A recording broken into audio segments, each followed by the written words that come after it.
దాన్ని పూర్తి చేశాడు. ఇవాళ రోజున మీకు ప్రహ్లాదోపాఖ్యానాన్ని సప్తమ స్కంధంలోంచి వివరణ చేస్తాను అని చెప్పి ఉన్నాను. ప్రహ్లాదోపాఖ్యానం పరమ పవిత్రమైనటువంటి ఆఖ్యానం. అందులో ఎన్నో రహస్యాలు ఉన్నాయి. మీకు నేను మొన్న తృతీయ చతుర్థ స్కందములలో చెప్పేటప్పుడు ఒక విషయం చెప్పాను. ఆ జయ విజయులు ఇద్దరూ కూడా సనకసనందనాదుల పట్ల చేసినటువంటి అపచారము చేత శ్రీమన్నారాయణుని యొక్క శాపవశం చేత భూలోకమునందు అసురయోనిలో జన్మించి రాక్షసులై 3 జన్మలు ఎత్తిన తరువాత మళ్ళీ స్వామి తన యొక్క ఆ ద్వారపాలకుల యొక్క పదవిలోకి వాళ్ళని తీసుకుంటాను అని అభయం ఇచ్చాడు. వాళ్ళే హిరణ్యకశిపులుగా జన్మించారు. అందులో హిరణ్యాక్షుని యొక్క వృత్తాంతాన్ని, యజ్ఞవరాహమూర్తిగా స్వామి రావడాన్ని, ఆ భూమిని పైకెత్తడాన్ని మీకు ఒక రోజున వివరణ చేసి ఉన్నాను. ఆ హిరణ్యాక్షుని యొక్క అన్నగారు హిరణ్యకశిపుడు. హిరణ్యకశిపుడు అంటే కనబడ్డదల్లా నాది అని అనుభవించాలనేటటువంటి బుద్ధి కలిగినటువంటి వాడు. అటువంటి హిరణ్యకశిపుడు ఆయనకి మళ్ళీ 4 కుమారులు కలిగారు. వాళ్లే ప్రహ్లాదుడు, అనుహ్లాదుడు, సంహ్లాదుడు, హ్లాదుడు అని 4 కుమారులు. ఆ ప్రహ్లాదుడికి ఒక కుమార్తె, ఆమె పేరు సింహిక. ఆ సింహిక యొక్క కుమారుడే రాహువు. ఆ రాహువే ఇప్పటికీ మనకి పాపగ్రహం కింద సూర్యగ్రహణం చంద్రగ్రహణంలో కనపడుతుంటాడు. ఆయన మేరువుకి అప్రదక్షిణంగా తిరుగుతుంటాడు. మన సత్యనారాయణ స్వామి వారి వ్రత కథలో విన్నారు కదా. అందుచేత ఆయన హిరణ్యకశిప సంబంధాన్ని పొంది ఉన్నవాడు. రాక్షసులందరూ కూడా దితి సంతానం. దితి సంతానము కనుక వాళ్ళని దైత్యులు అని పిలుస్తారు. అదితి యొక్క సంతానం అందరూ కూడా సురలు, అంటే వాళ్ళు దేవతలై ఉంటారు. 2 భార్యలు కశ్యప ప్రజాపతి యొక్క సంతతే. కానీ కశ్యప ప్రజాపతి యొక్క తేజస్సు చేత జన్మించిన, దితి వలన జన్మించిన వారు దైత్యులవుతారు. అదితి చేత జన్మించినటువంటి వాళ్ళు దేవతలవుతారు. దితి అంటే 2 చూస్తుంది. 2 చూడడం, ఒక ఈశ్వరతత్వాన్ని చూడలేకపోవడం కాబట్టి దైత్యులయ్యారు. అదితి అంటే 2 చూడదు, ఒకటే చూస్తుంది ఈశ్వరుణ్ణి, అందుకని వాళ్ళు దేవతలయ్యారు. అటువంటి స్థితిలో ఆ హిరణ్యాక్షుడు మరణించినటువంటి సందర్భంతో ప్రారంభం చేస్తున్నారు.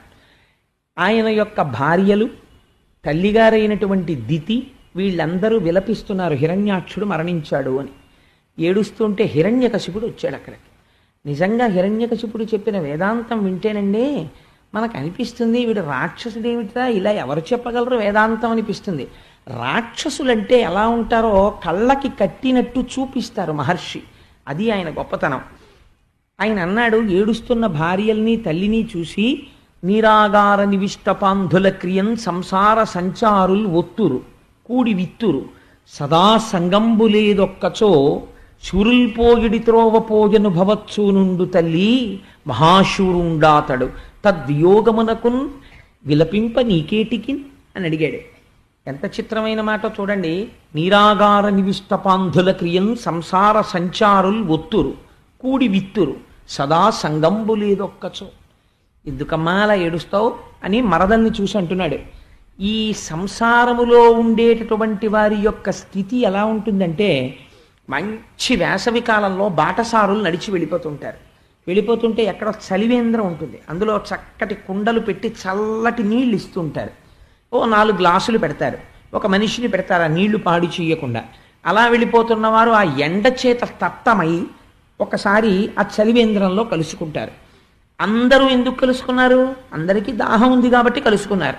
అందరూ తలో గుక్కెడి నీళ్లు తాగుతారు. మీరు ఎట్టెడుతున్నారండి అంటారు. ఏదో కాసేపు సమయం నడవాలి కాబట్టి ఎండ, మళ్ళీ బయటికి వెళ్ళే లోపల ఒక్క 5 నిమిషాలు ఆ తలకు కట్టుకున్న పాగా విప్పేసి దాన్ని దులుపుకుని 1 నిమిషం ఆ అరుగు మీద కూర్చుని, హమ్మయ్యా కాసి నీళ్లు తాగేటప్పటికి ఎంత హాయిగా ఉందో ప్రాణమని, అయ్యా మీరు ఎక్కడికి వెళ్తున్నారంటారు. నేను ఇలా పిఠాపురం వెళ్తున్నానండి అంటాడు ఒక ఆయన. ఆయన్ని అడుగుతాడు, మీరు ఎక్కడికి వెళ్తున్నారు అని అడుగుతాడు. నేను ఇలా ఇటువైపు రాజమండ్రి వెళ్తున్నానండి అంటాడు. అంటే ఈయనో దిక్కెడుతున్నాడు. ఇంకో ఆయన అడుగుతాడు, ఆయన జగ్గంపేట వెళ్తున్నానంటాడు. ఇంకో ఆయన అడుగుతాడు, అబ్బాయి నేను సముద్రం తోటకు పోతున్నానంటాడు. 4 దిక్కులు ఎందుకు కనుక్కోవడం అంటే, ఒకరితో ఒకరి యొక్క అనుబంధం ఎంతవరకు అంటే కాసేపు అక్కడ విశ్రాంతి తీసుకునే వరకు. ఆ తర్వాత ఏం చేస్తారు? 4 కలిసి మంచినీళ్ళు తాగామండి, బాగుండదు, నేను పిఠాపురం ఏంటి, ఇలా రాజమండ్రియే పోతాను, ఈయనతో అనేం వెళ్ళాడు, ఆయన అలా పోతాడు, ఇది ఇలా పోతాడు. అలా అమ్మా ఈ సంసారములో ఉండేటటువంటి వారు ఏమిటో తెలుసా? ఎవరు ఎక్కడి నుంచి వస్తారో అసలు ఒకరికొకరే తెలియదు. నిజమే కదండి. నా భార్య నాకేం తెలుసు, ఆ తర్వాత ఎప్పుడో నాకు 25 ఏళ్ళు వచ్చిన తర్వాత నా భార్య ప్రవేశించింది జీవితంలోకి. ఆ తర్వాత నా పిల్లలు నాకే తెలియరు. ఆ తర్వాత వాళ్ళు పుట్టుకొచ్చారు. అందుచేత కాతే కాంత కస్తే పుత్ర సంసారోయమతీవ విచిత్ర కశ్యత్వం కక్కుతయాయాత తత్వం చింతియ తదీయభ్రాత అంటారు శంకర భగవత్పాదులు భజగోవిందంలో. ఒక్కసారి ఆలోచించు, ఎవరు నువ్వు, ఎక్కడి నుంచి వచ్చావు, నీ భార్య ఎవరు, నీ పిల్లలు ఎవరంటారు. అలా నీరాగార నివిష్ట పంధుల క్రియం సంసార సంచారులు ఒత్తురు కూడి విత్తురు సదా సంగంబు లేదొక్కచో. అలా ఎవరితోనూ అనుబంధాలు ఉండవు. ఇక్కడ భర్తనంటాడు, శరీరం వదిలేస్తాడు. మళ్ళీ వచ్చే జన్మలో ఆరదవుతాడు, ఎవరికో భార్య అవుతాడు. అక్కడ శరీరం వదిలిపెడతాడు, ఇంకో లోకానికి ఎడతాడు, ఓ కుక్క అవుతాడు, అక్కడ తిరుగుతాడు.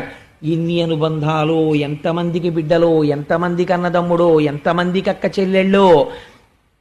అటువంటిదమ్మా ఎవరు మాత్రం శాశ్వతం అమ్మా, అందరూ వెళ్ళిపోతారు. ఏమిటి ఉండిపోయినట్టు ఏడుస్తావు ఎందుకు? కానీ నేను ఒక విషయం చెప్పనా అమ్మా, నీ కడుపున పుట్టినందుకు హిరణ్యాక్షుడు లాంటి కొడుకు ఉండడు. ఎందుకో తెలుసా? శూరుల్ పోజడి త్రోవ పోజను భవత్సూనుండు తల్లి తద్యోగమునకున్ విలపింప నీకేటికిన్. ఆయన వెళ్ళిన త్రోవ ఎటువంటిదో తెలుసా? మహాశూరులైనటువంటి వారు ఎటువైపుకు పెడతారో అలా వెళ్ళాడు. సాక్షాత్తు శ్రీమన్నారాయణుడితో యుద్ధం చేశాడు, వీరమరణం పొందాడు, ఉత్తమ లోకాల వైపుకు వెళ్ళిపోయాడు. అటువంటి వాడి కోసం ఏడుస్తారమ్మా, ఎడవకూడదు అని ఒక చిత్రమైన విషయం చెప్పాడు. పూర్వకాలంలో సుయజ్ఞుడనబడేటటువంటి రాజు చాలా కాలం ప్రజల్ని పరిపాలించి అనేక మంది భార్యలు ఉండగా హఠాత్తుగా ఒకనాడు మరణించాడు. ఆ భార్యలు పుత్రులు అందరూ విలపిస్తున్నారు. యమధర్మరాజు గారు చూసి చాలా ఆశ్చర్యపోయాడు. ఆ ఏడుస్తున్న వాళ్ళందరినీ చూసి ఆయన గబగబా ఒక విప్రకుమారుడు, అంటే ఒక బ్రాహ్మణుడి యొక్క కుమారుని యొక్క వేషంలో అక్కడికి వచ్చాడు. వచ్చి ఒక మాట చెప్పాడు. ఏమయ్యా మీ అందరూ ఎందుకు ఏడుస్తున్నారు ఇక్కడ? మచ్చిక వీరికెల్ల బహుమాత్రము చోద్యము దేహి పుట్టుచున్ చచ్చుచనుండ చూచెదరు తా చావకమానెడు వారి భంగి ఈ చచ్చిన వానికెచ్చెదరు ఇదెక్కడి చోద్యము ఎచ్చట నుండి పుట్టెనచ్చటికి పోవుట నైజము ప్రాణికోటికి. ఎంత గొప్ప పద్యం అండి, ఎంత వేదాంతం చెప్పాడండి హిరణ్యకశిపుడు. వాడి చూస్తే ఏమీ తెలియని వాళ్ళే ఉంటాడు, రాక్షసుడు. ఒకళ్ళకి చెప్పడానికి మాత్రం పరోపదేశ వేళాయాం సర్వే వ్యాసపరాశరాహ, ఇంకొకటికి చెప్పమంటే ప్రతివాడు వ్యాసుడు పరాశరుడే. తన దగ్గరికి వచ్చి అనుష్ఠానం చేయవలసి వచ్చేటప్పటికే కష్టంగా ఉంటుంది. అందుచేత మచ్చిక వీరికెల్ల బహుమాత్రము చోద్యము దేహి పుట్టుచున్ చచ్చుచునుండ చూచెదరు.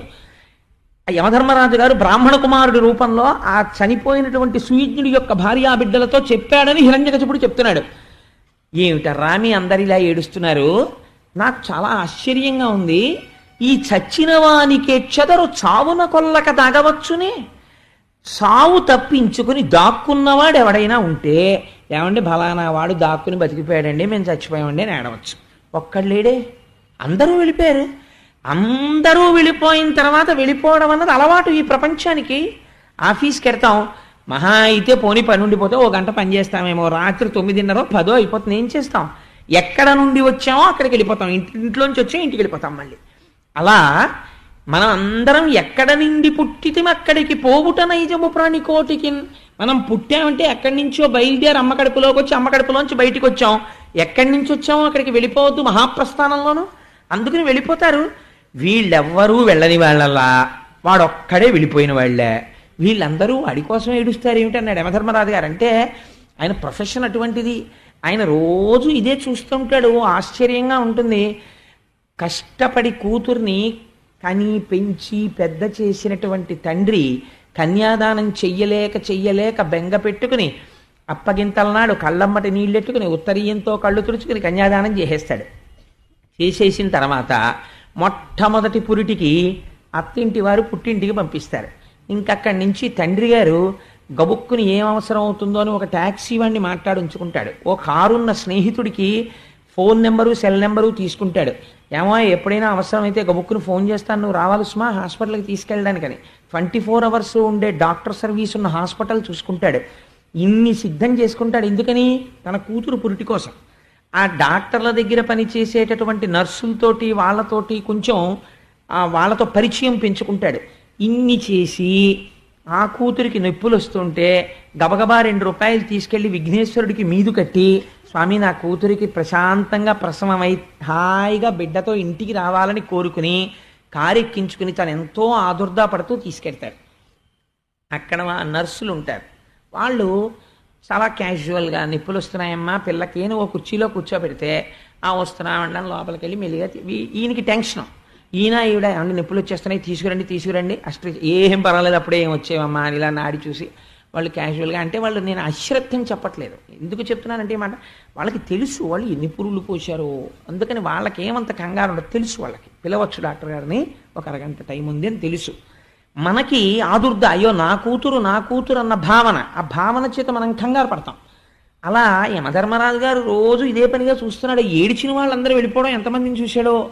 ఇలా ఒరే మళ్ళీ మీరు ఎందుకులా ఏడుస్తుంటారు, మీరు ఉండిపోయేవాళ్ళు వెళ్ళిపోయినవాడా, పోనీ మీరు ఉండిపోయేట్టయితే మీరు ఏడవక్కర్లేదు, మీరు వెళ్ళిపోతారుగా, మరి మీరు ఎందుకు ఏడుస్తుంటారు ఇలాగా. ఎంత చిత్రమైన ప్రశ్న వేశాడో చూడండి. ఈ పద్యం నిజంగా మనసులో నాటుకుందనుకోండి చాలా వేదాంతం వచ్చేసినట్టే. ఎంత గమ్మత్తైన ప్రశ్న చూడండి. మచ్చిక వీరికెల్ల బహుమాత్రము చోద్యము దేహి పుట్టుచున్ చచ్చుచునుండ చూచెదరు తా చావకమానెడు వారి భంగి ఈ చచ్చిన వానికెచ్చెదరు చావున కొల్లక దాగవచ్చునే ఎచ్చట నుండి పుట్టెనచ్చటికి పోవుట నైజము ప్రాణికోటికి. ఎక్కడి నుంచి వచ్చారో అక్కడికి వెళ్ళిపోతారు. కానీ చిత్రం ఏమిటంటే ఎవడి మానాన వాడే. పక్కింట్లో దొంగలు పడ్డారంటే తన ఇల్లు 1000 తాళాలు వేస్తాడు, వెనక సందులో దొంగలు పడ్డారంటే ఈ ఇంట్లో వాచ్మెన్ ఎలర్ట్గా ఉండని 10 మాటలు చెప్తాడు. ఇన్ని చేస్తాడు కానీ తన తండ్రికి తద్దినం పెడుతున్నాడు, తన తల్లికి తద్దినం పెడుతున్నాడు. కాబట్టి వాళ్ళు వెళ్ళిపోయారు, కాబట్టి తను వెళ్ళిపోతానని ఒక్కనాటికి అంగీకరించాడు. ఏమంటాడంటే వాళ్ళకి తెలివి తక్కువ వాళ్ళని వెళ్ళిపోయారు, నేను ఎందుకు వెళ్తానంటాడు. ఈ మాయ లేదనుకోండి ఏ బ్రహ్మజ్ఞానులు అయిపోయినట్టే ప్రతివాడును. ఎవడికి వాడు నేను శాశ్వతమో అన్న భావనలో ఉంటాడు. ఆయన అన్నాడు హిరణ్యకశిపుడు, అమ్మా యథార్థమునకు ఎవ్వరు ఉండరు, ఇదొక భ్రాంతి, నేను ఉండిపోతానని ప్రతివాడు అనుకుంటాడు. కానీ ఒకడు ఉన్నాడమ్మా, వాడు ఈ కంటికి కనపడడు, వాడు ఇదంతా సృష్టిస్తాడు, వాడు ఇదంతా నడుపుతాడు, వాడు ఇదంతా తనలోకి తీసుకుంటాడు. ఎవ్వడు సృజించు ప్రాణుల ఎవ్వడు రక్షించి త్రుంచు ఎవ్వడు అనంతుండెవ్వడు విభుడెవ్వడు వాడివ్విధమున మనుచు బెనుచు హేవారతుడై. ఎంత గొప్ప విషయం చెప్పాడండి. ఎవ్వడు సృజించు ప్రాణుల, ఒక ఆయన ఉన్నాడమ్మా, ఆయనే ఈ ప్రాణుల్ని సృష్టిస్తూ ఉంటాడు. ఎవ్వడు సృజించు ప్రాణుల ఎవ్వడు రక్షించి త్రుంచు ఎవ్వడు అనంతుండెవ్వడు విభుడెవ్వడు వాడివ్విధమున మనుచు బెనుచు. వాడు ఆయన స్థితికారకుడై అందరినీ పోషిస్తాడు. ఆయనే అంచమునందు ప్రళయం చేసి ఏమీ తెలియని వాళ్ళ మర్రాకు మీద పడుకుని బొటనవేలు నోట్లో పెట్టుకు చీకుతూ పడుకుని ఉంటాడు వటపత్రశాయి. అలా ఒకడు ఉన్నాడమ్మా, వాడమ్మా శాశ్వతుడు. ఈ శరీరముతో ఉన్నటువంటి వాడు తెలుసుకోవలసిందంటూ ప్రపంచంలో ఏదైనా ఉంటే వాణ్ణి తెలుసుకోవడానికి ప్రయత్నం చెయ్యాలి, వాడిలో కలిసిపోవడానికి ప్రయత్నం చెయ్యాలి. అంతేకాని వాడిపోయాడు వీడిపోయాడని ఏడుస్తూ కూర్చోవడం, అరిషడ్వర్గాలకి లొంగిపోవడం, కామక్రోధాలతో కొట్టుకోవడం, నేను నాది అనడం, ఇది కాదమ్మా గొప్ప. ఎవరుండిపోతారు? వెళ్ళిపోయిన వాడా మహాశూరుండాతడు. మహాశూరుడై శ్రీమన్నారాయణుడితో యుద్ధం చేసి వీరమరణం పొందాడు. నువ్వు ఎందుకమ్మా ఏడుస్తావు? తద్వియోగమునకున్ విలపింప నీకేటికి, దేనికి ఏడుస్తున్నారు మీరు అని అడిగాడు. అడిగి ఒక కథ చెప్పాడు. మీకు తెలుసా? మీకు ఒక కథ చెప్తాను, యమధర్మరాజు గారు చెప్పిన కథ. ఒక పూర్వకాలంలో ఒక చెట్టు మీద 2 పక్షులు ఉండేవి గూట్లో, ఒక మగపక్షి ఒక ఆడపక్షి. ఒక బోయవాడు అటుగా వెళ్ళిపోతూ కూలాడుకుంటూ మాట్లాడుకుంటున్న మగపక్షి ఆడపక్షి వీటి వెనకాతల గూట్లో కూర్చున్న చిన్న చిన్న పక్షి పిల్లల్ని చూశాడు. చూసి ఉండేలు బద్ద పెట్టి ఒక రాతితో ఆడపక్షి యొక్క గుండెల మీద కొట్టాడు. గిర్ర గిర్ర గిర్ర తిరుగుతూ ఆ పక్షి కింద పడిపోయింది. ఆ పడిపోయిన పక్షి యొక్క రెక్కలు వంచేశాడు, ఇంకా మళ్ళీ ఎగరకుండా వంచేసి బుట్టలో పడేసుకున్నాడు. చంపలేదు. ఆ బుట్టలోంచి వెదురుపేళ్ల కన్నాల్లోంచి ఆ బుట్ట వేసుకుని వెళ్ళిపోవడానికి తయారవుతున్నాడు. ఆ కన్నాల్లోంచి ఆడపక్షి నీరసపడిపోయి సొమ్మసిల్లి రెక్కలు వంగిపోయి చూస్తోంది భర్త వంక. ఆ భర్త అంటున్నాడు, మన ఇద్దరం కలిసి ఇంతకాలం సంసారం చేశాం, నువ్వు రోజు పిల్లల్ని పెంచి పెద్ద చేశావు, ఈ గుడ్లు పొదిగావు, నాకేమి తెలియదు సంసారం, రేపటి నుంచి పిల్లలు లేవగానే అమ్మేది అని అడుగుతాయి, నేను ఏమని సమాధానం చెప్పను, ఈ పిల్లలు ఆహారం కోసమని నోళ్లు తెరుచుకు చూస్తుంటాయి, నువ్వు లేని ఈ సంసారం నేను ఎలా చెయ్యను అని ఆ ఆడపక్షి వంక చూసి ఏడుస్తూ మాట్లాడుతున్నాడు. ఆడపక్షి వంక చూసి మాట్లాడుతూ మైమరచి ఉన్న మగపక్షిని చూసి బోయవాడు బాణం వదిలి దీన్ని కొట్టాడు, కింద పడి చచ్చిపోయింది. అది వెళ్ళిపోతోంది, తాను ఉండిపోతున్నాననుకున్న మగపక్షి రెక్కలు వంగిన ఆడపక్షి బతికే ఉంది, మగపక్షి చచ్చిపోయిందయ్యా. ఎవరి మరణం ఎక్కడొస్తుందో ఎవడికి తెలిసి, ఎందుకు వచ్చిన ఈ కబుర్లు, ఈశ్వరుడు గురించి ప్రార్థన చేయండి అన్నాడు వాడు. అంటే ఆశ్చర్యం ఏమిటో తెలుసా అండి, దితి హిరణ్యాక్షుడి భార్యలు ఊరట చెందారు. నిజమే, వెళ్ళిపోతారు జీవులు, ఎందుకు ఏడవడం అని వాళ్ళు ఇంట్లోకి వెళ్ళిపోయారు అంతఃపురంలోకి. ఈయన మాత్రం తపస్సుకు బయలుదేరాడు, బయటికి వచ్చాడు. తన దగ్గరుండేటటువంటి మంత్రి సామంతలు అందరినీ కూడా పిలిచాడు. శ్రీమన్నారాయణుడంతటి దొండగీడు ప్రపంచంలో ఇంకొకడు ఉన్నాడు. ఏం చేశాడో తెలుసా? చేతకానివాడు, పిరికివాడు.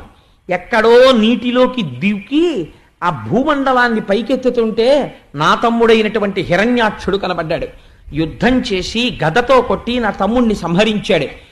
ఆ విష్ణువు మహామాయగాడు, ఎక్కడా దొరకడు. అతను ఉండే స్థానాలు కొన్ని ఉన్నాయి. చెట్టుకి మొదలు కాల్చేస్తే పైన ఉన్నటువంటి పల్లవములు శాఖలు తమంత తాము మాడిపోతాయి. విష్ణు ఉండే స్థానాలు కొన్ని ఉన్నాయి. అవే బ్రాహ్మణులు, యజ్ఞయాగాది క్రతువులు, హోమములు, వేదము, ఆవులు, సాధుపురుషులు, ధర్మము, అగ్నిహోత్రము, ఇలాంటివి. ఇవి ఎక్కడ కనపడ్డా ధ్వంసం చేసేయండి. ఎవడైనా తపస్సు చేస్తే నరికవతల పారేయండి. ఎవడైనా వేదం చదువుకుంటూ ఉండే వాడిని చంపేయండి అనేసరికి ఈయన భటులందరూ వెళ్ళి లోకం మీద పడ్డారు. నేను అపారమైన తపశ్శక్తి సంపన్నుడనై ఈ 3 లోకములను నేను పరిపాలిస్తాను, విష్ణువన్నవాడు ఎక్కడ కనపడ్డా సంహరిస్తాను, నా ప్రతిజ్ఞ అని బయలుదేరి మందర పర్వత చర్యలలోకి వెళ్ళి తపస్సు మొదలుపెట్టాడు. ఎంత ఘోరమైన తపస్సు చేశాడంటే ఆయన యొక్క కపాల భాగంలోంచి ఆ తపోధూమము బయలుదేరింది. అది సమస్త లోకములను కప్పేస్తోంది. ఒంటి మీద చర్మము కాని, రక్తము కాని, మాంసము కాని, కొవ్వు కాని, మజ్జ కాని, శుక్ల కాని లేవు. లేకుండా అడవి చీమలన్నీ శరీరాన్ని పట్టుకుని పీక్కు తినేస్తున్నాయి. శుభ్రంగా అడవి ఈగల రక్తం నాకేసి తాగేశాయి. అస్థిపంజరం ఒక్కటే మిగిలింది. ఆ కపాలంలోంచి వస్తున్న తపోధూమం లోకాలన్నింటినీ వేడెక్కించేస్తోంది. ఇటువంటి పరిస్థితుల్లో దేవతలందరూ చతుర్ముఖ బ్రహ్మగారి దగ్గరికి వెళ్ళారు. అయ్యా, ఈ హిరణ్యకశిపుడి యొక్క ధూమము చేత మేమందరము తప్తమైపోతున్నాం, అందుచేత నువ్వు తొందరగా వెళ్ళి ఆయనకి దర్శనమిచ్చి ఏం కావాలో ఆయన అడిగి ఆయన కోరిక సిద్ధింప చేయవలసినది అన్నారు. హంసవాహనం ఎక్కి పక్కన దక్ష ప్రజాపతి, భృగువు మొదలైన వాళ్ళు కొలుస్తూ ఉండగా స్వామి హంసవాహనం మీద ఆరూఢుడై వచ్చి ఆ తపస్సు చేస్తున్న హిరణ్యకశిపుడి ముందుకు వచ్చి నిలబడ్డాడు. నిలబడి తన కమండలంలో ఉన్న మంత్రజలాన్ని తీసి పుట్టలు పట్టి వెదురు బొంగులు పెరిగిపోయినటువంటి హిరణ్యకశిపుని యొక్క శరీరం మీద చల్లాడు. వెంటనే అతనికి అపారమైన తేజస్సుతో కూడుకున్నటువంటి నవయవ్వనంతో కూడుకున్న శరీరం వచ్చింది. లేచి వచ్చి సాష్టాంగ దండ ప్రణామం చేసి చతుర్ముఖ బ్రహ్మగారిని స్తోత్రం చేశాడు. ఆయన అన్నాడు, నువ్వు దుస్సాధ్యమైన తపస్సు చేశావు. ఇటువంటి తపస్సు ఇతపూర్వం చేసిన వాళ్ళని నేను చూడలేదు. కాబట్టి నాయన హిరణ్యకశిపా, నువ్వేం కోరుకుంటావో కోరుకో అన్నాడు. ఇప్పుడు ఈయనన్నాడు, ఇప్పటిదాకా ఏం చెప్పాడంటే మరదలకిని తల్లిగారికిని, ఈ దేహం ఏముందమ్మా చచ్చిపోతుంది, భగవంతుణ్ణి తెలుసుకోవాలన్నాడు. ఇప్పుడు చతుర్ముఖ బ్రహ్మగారు కనబడితే అన్నాడు, గాలిన్ కుంభిని అగ్ని అంబుగల ఆకాశస్థలిన్ దిక్కులన్ రేలన్ ఘస్రములం తమప్రబల భూరిగ్రాహ వ్యాళాదిత్య రక్షో మృగ సమస్త్రాస్త్ర శస్త్రాళిన్ మృత్యువు లేని జీవనములోకాధీశ ఇప్పించవే అన్నాడు. ఎటువంటి స్థితి కావాలట? తనకి మృత్యు ఉండకూడదు. ఎవరి చేత మృత్యు ఉండకూడదు? గాలిన్ కుంభిని అగ్ని అంబువుల ఆకాశస్థలిన్ దిక్కులన్ రేలన్ ఘస్రములన్ తమప్రబల భూరిగ్రాహ రక్షో మృగ వ్యాళాదిత్య నరాది జంతు కలహవ్యాప్తిన్ సమస్త్రాస్త్ర శస్త్రాళిన్ మృత్యువు లేని జీవనములోకాధీశ ఇప్పించవే. గాలి చేత చచ్చిపోకూడదు, ఏ దిక్కు నుంచి వస్తున్న ప్రాణి చేత చచ్చిపోకూడదు, పైన చచ్చిపోకూడదు, కింద చచ్చిపోకూడదు, ఆకాశంలో చచ్చిపోకూడదు, భూమి మీద చచ్చిపోకూడదు, ఇంట్లో చచ్చిపోకూడదు, బయట చచ్చిపోకూడదు, ప్రాణం ఉన్న వాటితో చచ్చిపోకూడదు, ప్రాణం లేని వాటితో చచ్చిపోకూడదు, మృగముల చేత, పక్షుల చేత, యక్షుల చేత, గంధర్వుల చేత, కిన్నెరుల చేత, లేదా దేవతల చేత, అస్త్రముల చేత, శస్త్రముల చేత, మృగముల చేత, వీటి వేటి చేత పగలు కాని రాత్రి కాని వీటి వేటి చేత మరణము లేనటువంటి స్థితిని నాకు కటాక్షించు. చతుర్ముఖ బ్రహ్మగారు ఆశ్చర్యపోయారు. ఎప్పుడు రాశావురా ఈ పద్యం నువ్వు అని అడగాలి. ఎలా రాశావురా అసలు అంటే, ఇలా కాకుండా మృత్యు ఎలా వస్తుంది అసలు, మరి ఎట్నుంచి రాకూడదు. అందుకని గాలిని కుంభిని అగ్ని అంబువుల ఆకాశస్థలిన్ దిక్కులన్ రేలన్ ఘస్రములం తమ ప్రబల భూరిగ్రాహ రక్షో మృగ వ్యాళాదిచ్చ నరాది జంతు కలహవ్యాప్తిని సమస్త్రాస్త్ర శస్త్రాళి మృత్యువు లేని జీవనమానికు అని, నువ్వు చేసిన తపస్సు అటువంటిది, నేను ఇస్తానన్న వరం అటువంటిది, తథాస్తు ఇచ్చేశాను. కానీ ఒక్క మాట చెప్పాలనిపిస్తోందిరే, నువ్వు ఇంత తపస్సు చేసి ఈ వరం పొందావు. కొంచెం క్షేమంగా ఉండడం నేర్చుకుని లోకం గురించి ఆనుకూల్యతతో మంచి నడువడితో ప్రవర్తించు సుమా అని చెప్పాడు. ఆయనకి అర్థమైపోయింది. వీడి వరం పుచ్చుకోగానే తను వెళ్ళిపోగానే ఏం చేస్తాడో ఆయనకి తెలిసి, ఆయనకి తెలియదేమిటండి అని హంసవాహనం ఎక్కి ఆయన వెళ్ళిపోయారు. వెళ్ళిపోగానే వీడు రాజధానికి వెళ్ళాడు. వెళ్ళి అందరినీ పిలిచాడు. ఒరే వరాలు పుచ్చుకుని వచ్చేసాను, ఇప్పుడు మనం ఏం చేయాలో తెలుసా? విష్ణు అన్నవాడు ఎక్కడున్నా పట్టుకోవాలి, పట్టుకుని సంహారం చెయ్యాలి. పైగా ఇంద్రుణ్ణి రాజ్యభ్రష్టుణ్ణి చెయ్యాలి, మన రాజ్యాల్ని పొందాలి, త్రైలోక్యాధిపత్యాన్ని పొందాలి. అందుకని మనం బయలుదేరదామని చెప్పి పెద్ద అసుర సైన్యాన్ని తీసుకుని ఇంద్రలోకం మీదకి యుద్ధానికి వెళ్ళాడు. అక్కడ ఇంద్రుడికి వార్త అందిపోయింది, ఈయనకి ఇన్ని వరాలు ఇచ్చేశారు చతుర్ముఖ బ్రహ్మగారు. ఎప్పుడైతే ఇన్ని వరాలు హిరణ్యకశిపుడు పొందాడని తెలిసిందో ఇంకా యుద్ధం ఎందుకు, అనవసరం కదా. అందుకని ఆయన ముందే ఏం చేశాడంటే, ఆయనకి ఎప్పుడు ఎమర్జెన్సీ కిట్ ఒకటి ఉంటుంది. ఎప్పుడు ఏమో ఎవడొచ్చేస్తాడో, ఎవడికి వరం వచ్చినా ముందు ఇంద్రపదవి మీదే ఉంటుంది దృష్టి. అందుకని గబగబా అస్తమానం క్యాంపులు వెళ్ళేటటువంటి ఉద్యోగం ఉన్న వాళ్ళ ఇంట్లో ఒక చిత్రమైన బ్రీఫ్ కేసు ఉంటుంది, మీరు చూశారో లేదో. ఒక పేస్టు, ఒక దువ్వెన్న, ఒక టంగ్ క్లీనరు, ఒక స్పేర్ బ్రష్, ఒక 2 జతల బట్టలు, ఒక టవలు, ఒక నాప్కిన్ తోటి ఒక బ్రీఫ్ కేసు అట్టి పెట్టుకుంటారు వాళ్ళు. ఏమో ఎప్పుడైనా వెళ్ళిపోవలసి రావచ్చు, గబాలను బ్రీఫ్ కేసులో పడేసుకుని టక్కన మూతేసేసుకుని వెళ్ళిపోతారు. ఒక ఏటీఎం కార్డు ఇలాంటివన్నీ ఉంటాయి. మనం వెళ్ళాలంటే 3 రోజుల ముందు కూర్చుని మానసికంగా ఏమేం కావాలో ఆలోచించుకుంటూ అన్నీ రాసుకుని అసలైంది రైలు టికెట్లు మర్చిపోయి వెళ్ళిపోతాం మనం. అందుకని ఎందుకనంటే అలవాటు లేని పని. కానీ అస్తమానం క్యాంప్ వెళ్ళేటటువంటి అవసరం ఉన్నవాళ్ళు చాలా జాగ్రత్తగా పెట్టుకుంటారు. అలా ఇంద్రుడు కూడా బహుశా అలా అలవాటు పడి ఉంటాడేమో. అందుకని ఏమో వచ్చేస్తున్నాడు హిరణ్యకశిపుడు, ఏమిటి వాడి మర్యాద అని అడిగాడు. వరాలు చాలా ఉన్నాయన్నారు. అయితే పదండి ఇంకెందుకు యుద్ధం, పోదాం పదండి అన్నాడు. మూటా ముల్లే సర్దేసుకున్నారు, ఖాళీ చేసేశారు. వీడు వచ్చాడు, వీడికి కండ కావరం, ఎవరిని కొడదామని చూస్తాడు వీడు. వీడికి యుద్ధం లేదు, తిన్నగా అంతఃపురంలో ప్రవేశించాడు. కానీ ఒక మాట మాత్రం అన్నారు భాగవతంలో, విశ్వకర్మ చేత నిర్మింపబడినటువంటి అమరావతిని చూసి హిరణ్యకశిపుడు తెల్లబోయేట. ఎంత గొప్పగా ఉందిరా అనుకున్నాడు. అమరావతిని స్వాధీనం చేసుకున్నాడు. ఇంద్రుడు కూర్చునే సింహాసనం మీద తాను కూర్చున్నాడు. దిక్పాలురందరూ ఇప్పటి వరకు ఇంద్రుణ్ణి సేవించేవారు, వాళ్ళందరినీ తన దగ్గర పెట్టుకున్నాడు. ఎంత చిత్రమైన పని చేశాడో తెలుసా అండి. భాగవతం చదివితే ఆశ్చర్యపోతాం. దేవతలందరినీ కూడా రాక్షసుల పహరా చెప్తుండేవారు. ఏయ్ హిరణ్యకశిపుడు రేపు పొద్దున్న బయలుదేరి పిఠాపురం, గొల్లప్రోలు, అనపర్తి, అన్నవరం మీదుగా విశాఖపట్నం వెడుతున్నాడు. సూర్యుడా రేపు నువ్వు అటువైపుకు ప్రకాశించకూడదు, మేఘాలు వెళ్ళండి, ఆయన అడ్డండి, అటువైపు ప్రకాశించకండి అంటే ఆయన మందమైనటువంటి వెలుతురుతో ఉండాలి. వాయువు చాలా ఆనుకూల్యంతో మెల్లగా వీయాలి. అగ్నిహోత్రుడు ఆయన ఇలా వండేసుకోవాలనుకుంటే గబగబా తన శక్తి అంతా పెట్టి వండేయాలి. అంటే ఆ ఇంటి పాచకుడు, వంటవాడు అనమాట. అలా వాడుకున్నాడు అష్టదిక్పాలకుల్ని. ఆశ్చర్యం ఏమిటో తెలుసా అండి, వాళ్ళు శాసించారు రాక్షసులు. పన్నగములారా మీరు బుసకొట్టకూడదు, ప్రభువు పడుకున్నాడు అంటే పన్నగములు బుసకొట్టకూడదు, పడగలు దించేసుకుని ఉండాలి. సిద్ధులారా మీరు ఇప్పుడు చప్పుడు చేయకూడదు అంటే వాళ్ళు అలా ఉండాలి. ఆయన సింహాసనం మీద కూర్చుని ఎప్పుడు ఏ ఆర్డర్ వేస్తాడో తెలియదు. ఇంద్రుడు కూడా ఇలా చేతులు కట్టుకుని నిలబడి ఉండేవాడు. తన సంస్థానంలో తానే ఒక పరిచారికుడి కింద ఉండేవాడు. ఉద్యానవనంలో లీలావతితో విహరిస్తూ వాళ్ళు వీళ్ళు పాటలు పాడితే కుదరదు. ఒక శాడిస్టిక్ మెంటాలిటీ అని ఒకటి ఉంటుంది ప్రపంచంలో. అది ఎంత విచిత్రంగా ఉంటుందంటే, నారదుడు తుంబురుడు ఎప్పుడు శ్రీమన్నారాయణుడి మీద కీర్తనలు చేస్తూ ఉంటారు వీణ మీద. అందుకని వాళ్ళిద్దరినీ పిలిచి మేమిద్దరం నందనవనంలో విహరిస్తుంటాం, మీరు ఈ చెట్లు చాట్ల కూర్చుని పాటలు పాడండి అనేవాడు. ఎవరి మీద? శ్రీహరి మీద పాడితే వాడు ఒప్పుకోడు. ఆహా హిరణ్యకశిప అని వీడి మీద పాడుతుండాలి. పాడుతుంటే వీడు ఉద్యానవనంలో విహరిస్తుంటాడు. ఎంత చిత్రమైన స్థితికి వెళ్ళాడో, ఎంత శాసనం చేశాడో చూడండి. అసలు యజ్ఞయాగాది క్రతువులు లేనే లేవు. హవిస్సులన్నీ హిరణ్యకశిపుడికే. ఎక్కడైనా యజ్ఞం చేసినా యాగం చేసినా ఒకటే మంత్రం, నేర్చుకోవడం చాలా తేలిక ఆ రోజుల్లో. ఏమిటంటే హిరణ్యకశిపాయ స్వాహ, అంతే. అన్ని హిరణ్యకశిపుడికి మొత్తం వాడే బుచ్చేసుకుంటాడు, వాడే తినేస్తాడు, అన్నీ వాడివి. వాడివిగా అనుభవించేవాడెవడో వాడే హిరణ్యకశిపుడు. కశిప్ అంటే మంచం, అనుభవైక వైద్యం, అన్నీ వాడే అనుభవంలో ఉంటాడు తప్ప ఇంకొకటి అనుభవించడాన్ని వాడు ఒప్పుకోడు. ఈ స్థితిలో భయంకరమైనటువంటి పరిపాలన సాగిస్తున్నాడు.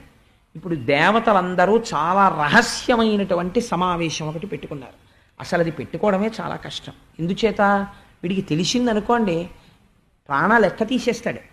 అందుకని చాలా కాన్ఫిడెన్షియల్గా సైగ చేసుకుని రేపటి రోజున ఇన్ని గంటల ఇన్ని నిమిషాలకి మనం ఫలానా చోట కలుసుకోవాలి. అందులో ప్రమత్తత ఎక్కువ, గబుక్కుని జ్ఞాపకం ఉండదు, అనుమానమా ఎక్కువ. ఆదివారం నాడు పూజ అంటే పొద్దున్న సాయంకాలమా, పోనీ సాయంకాలం పూజ అంటే ప్రవచనం ఉంటుందా ఉండదా, ఎన్ని అనుమానాలు. ఒకవేళ ఉంటే 9:30 అయిపోతుందా?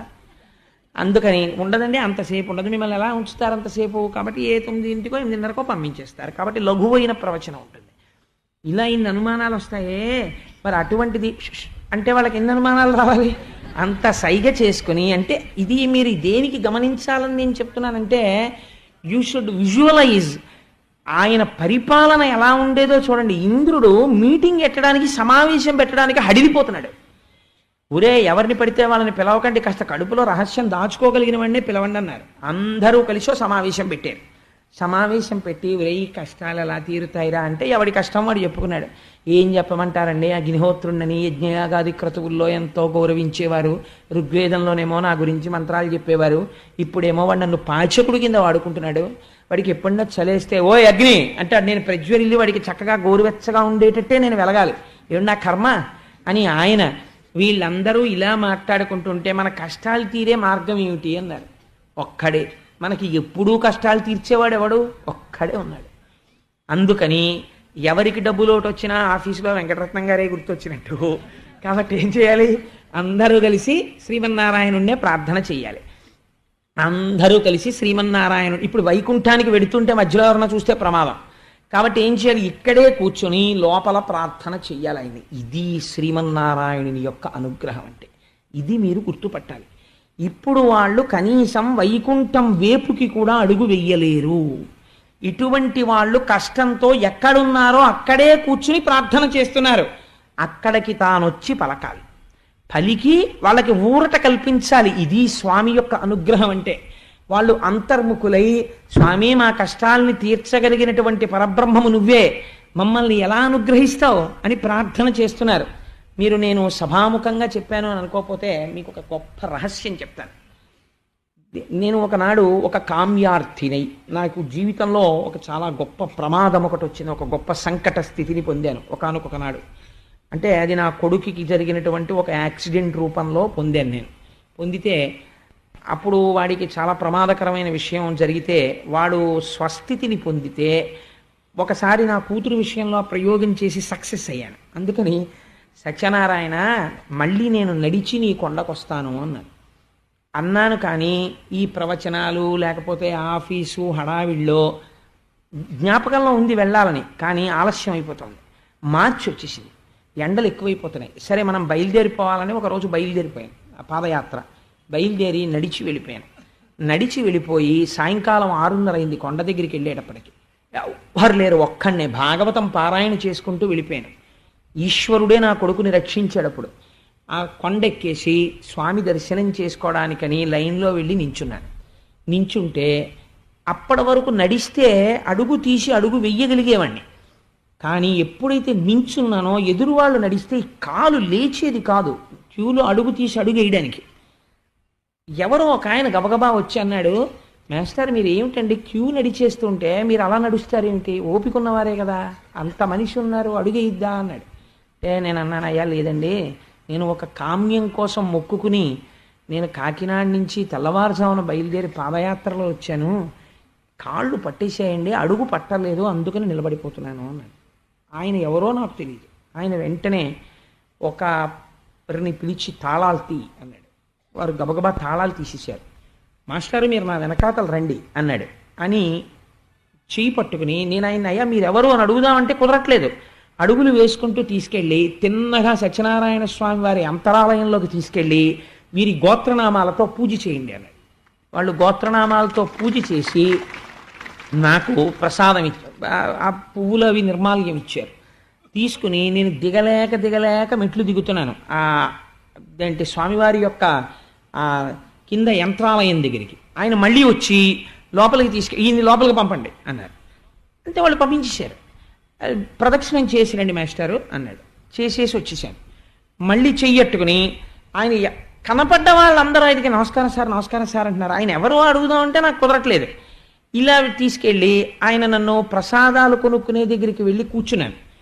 లేచి వెళ్ళి టోకెన్ కొనుక్కుని ప్రసాదం కొనుక్కోవడానికి ఓపిక లేదు. ఆయన అన్నారు, ఏమండి మీరు ప్రసాదం తీసుకోవాలేమో అన్నారు. అవునండి అన్నాను. ఆ డబ్బులు ఇలా ఇవ్వండి, నేను తెచ్చి పెడతాను అన్నారు. నేను డబ్బులు ఇచ్చాను. ఆయన ప్రసాదం ప్యాకెట్లు తెచ్చి నాకు ఇచ్చేశారు. మాస్టారు ఒక కప్పు కాఫీ తాగండి అని వెళ్ళి ఓ కప్పు కాఫీ తెచ్చి ఇచ్చారు. కాఫీ తాగాను. తర్వాత ఆయన అన్నారు, ఖచ్చితంగా అదే సమయం నా కొడుకుకి యాక్సిడెంట్ అయినప్పుడు ఏ మంత్రం వినపడిందో నేను ఏ మంత్రం గురించి వ్యాఖ్యానం చేద్దామని హనుమ గురించి నమస్తే వాయోత్తమేవ ప్రత్యక్షం బ్రహ్మాసి అన్న దానిలో వాయుపుత్రుడిగా చెప్దామని మా దొరగారింటికి వెళ్ళా. అప్పుడు జరిగిన యాక్సిడెంట్ అది. అదే మంత్రం అన్నవరంలో వినపడుతుంటే నేను ఆశ్చర్యచకితుడనై ఇలా చూస్తున్నాను. నేను ఆయనతో ఒక్క మాట మాట్లాడలా. నేను ఇలా కామ్య సంబంధినై వచ్చాను, కోరిక తీరన్నాను అంతే. ఆయన నా దగ్గరకు వచ్చి నిలబడి అన్నారు, మాస్టారు మీరు ఎప్పుడైనా సరే ఆపద వచ్చినప్పుడు ఇక్కడ శుద్ధితో ఈశ్వరుడున్నాడు అని నమ్మి మీరు అడిగితే మా స్వామి ప్రభావం ఈ యంత్రాలయంలోంచి ఎక్కడికైనా వినపడుతుంది. ఈ బ్రహ్మాండంలో వినబడి మిమ్మల్ని ఆదుకోగలడు. మీరు ఆదుకోగలరు కాబట్టే ఏ మంత్రం గురించి మీరు వెళ్ళారో ఆ మంత్రం వినపడుతుండగా మీరు ఇవాళ ప్రసాదం నా చేత్తో పట్టుకున్నారు. సంతోషం, మీ కార్యం తీరింది కదా అని వెళ్ళిపోయాడు. వెళ్ళిపోతే నేను ఆయన అయ్యా మీరెవరో అని అడుగుదామని ప్రయత్నం చేస్తున్నాను, కాళ్ళు సహకరించట్లేదు. ఈలోగా నేను మెల్లిగా లేచి ఆయన వెళ్ళిపోయాను తీసుకువెళ్ళి అక్కడ కనపడ్డ వాళ్ళని, ఆయన ఎవరండి ఇలా వెళ్ళినా, ఎవరు వెళ్ళారండి అంటాడు. ఎవరు వెళ్ళారంటే నేను ఒక ఆయన ఇప్పుడు నాకు సహాయం చేశారండి, గుళ్ళోకి కూడా తీసుకెళ్లారు, నాకు అర్చన చేయించారు, ఇంకా మళ్ళీ గుళ్ళోకి ఎక్కడానికి కాళ్ళు సహకరించవు. సరే ఇంతలోకే నా భార్య ఫోన్ చేసింది, ఏమండి మీరు పాదయాత్ర వెళ్ళారని ఎవరికి చెప్పొద్దని చెప్పాను నేను. మీరు పాదయాత్రకు వెళ్ళారని తెలిసింది, శివకుర్తి భాస్కరారు అయ్యో ఒకవైపే కదమ్మా మొక్కారైనా రెండో వైపు వారిని నేను కొండ మీదకి వెళ్ళి కారులో తీసుకొచ్చేస్తానని. ఎంత ఆశ్చర్యమో చూడండి. తెలియగానే శివకుర్తి భాస్కరారు కారు వేసుకుని కొండ మీదకి వచ్చి కారు ఎక్కించుకుని తీసుకొచ్చారు. తీసుకొస్తే ఒక గంట కారులో ట్రావెల్ చేసి ఇంటికి వచ్చిన తర్వాత నన్ను ప్రాక్టికల్గా ఎక్కడో ఏదో ఫ్రాక్చర్లు అయిపోయిన వాడిని దింపినట్టు చేతుల కింద చేతులు వేసి దింపి మెట్లెక్కిస్తుంటే సందులో వాళ్ళు ఏమైంది దీనికి ఎలా దిగుతున్నాడు అనుకున్నారు. కానీ అంటే నేను ఎందుకు ఈ విషయం మీకు మనవి చేశానంటే స్వానుభవాలు చెప్పడానికి నేను ఇష్టపడను సభల్లో.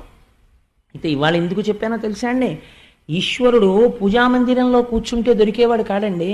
నారాయణుడు ఎంత కరుణామూర్తి అంటే మీరు ఎక్కడ కూర్చుని ఆర్తితో స్వామి ఉన్నాడు అని నమ్మి మీరు ఆయన్ని పిలిస్తే ఆయన పలికి తీరుతాడు. అలా జరిగి తీరుతుంది. నేను స్వానుభవం చెప్తున్నాను. నేను ఉట్టినే ఉపన్యాసం చెప్పట్లేదు, ఒక పరమ యథార్థాన్ని మీకు ఆవిష్కరించాను. అందుచేత ఆనాడు దేవతలు వైకుంఠం వైపుకి తిరిగి చూడడానికి దిక్కులేని స్థితిలో ఉన్నారు.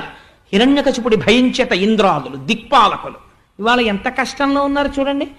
ఆయన్ని మనసులో తలుచుకుని ప్రార్థన చేశారంతే. ఏమా స్వామికి రావలసిన అవసరం ఏమిటి? ఇక్కడ చేస్తున్నారు ప్రార్థన, పైకి చెయ్యడానికి కూడా వీల్లేదు. కనీసం గజేంద్రుడిలాగా పోని నీరసపడిపోయి ప్రార్థన చేయడానికి కూడా ఓపిక లేని స్థితి, భయంలో ఉన్నారు వాళ్ళు. అలా మౌనంగా ప్రార్థన చేస్తే అశరీరవాణి వినపడింది. ఇది స్వామి అనుగ్రహం అంటే.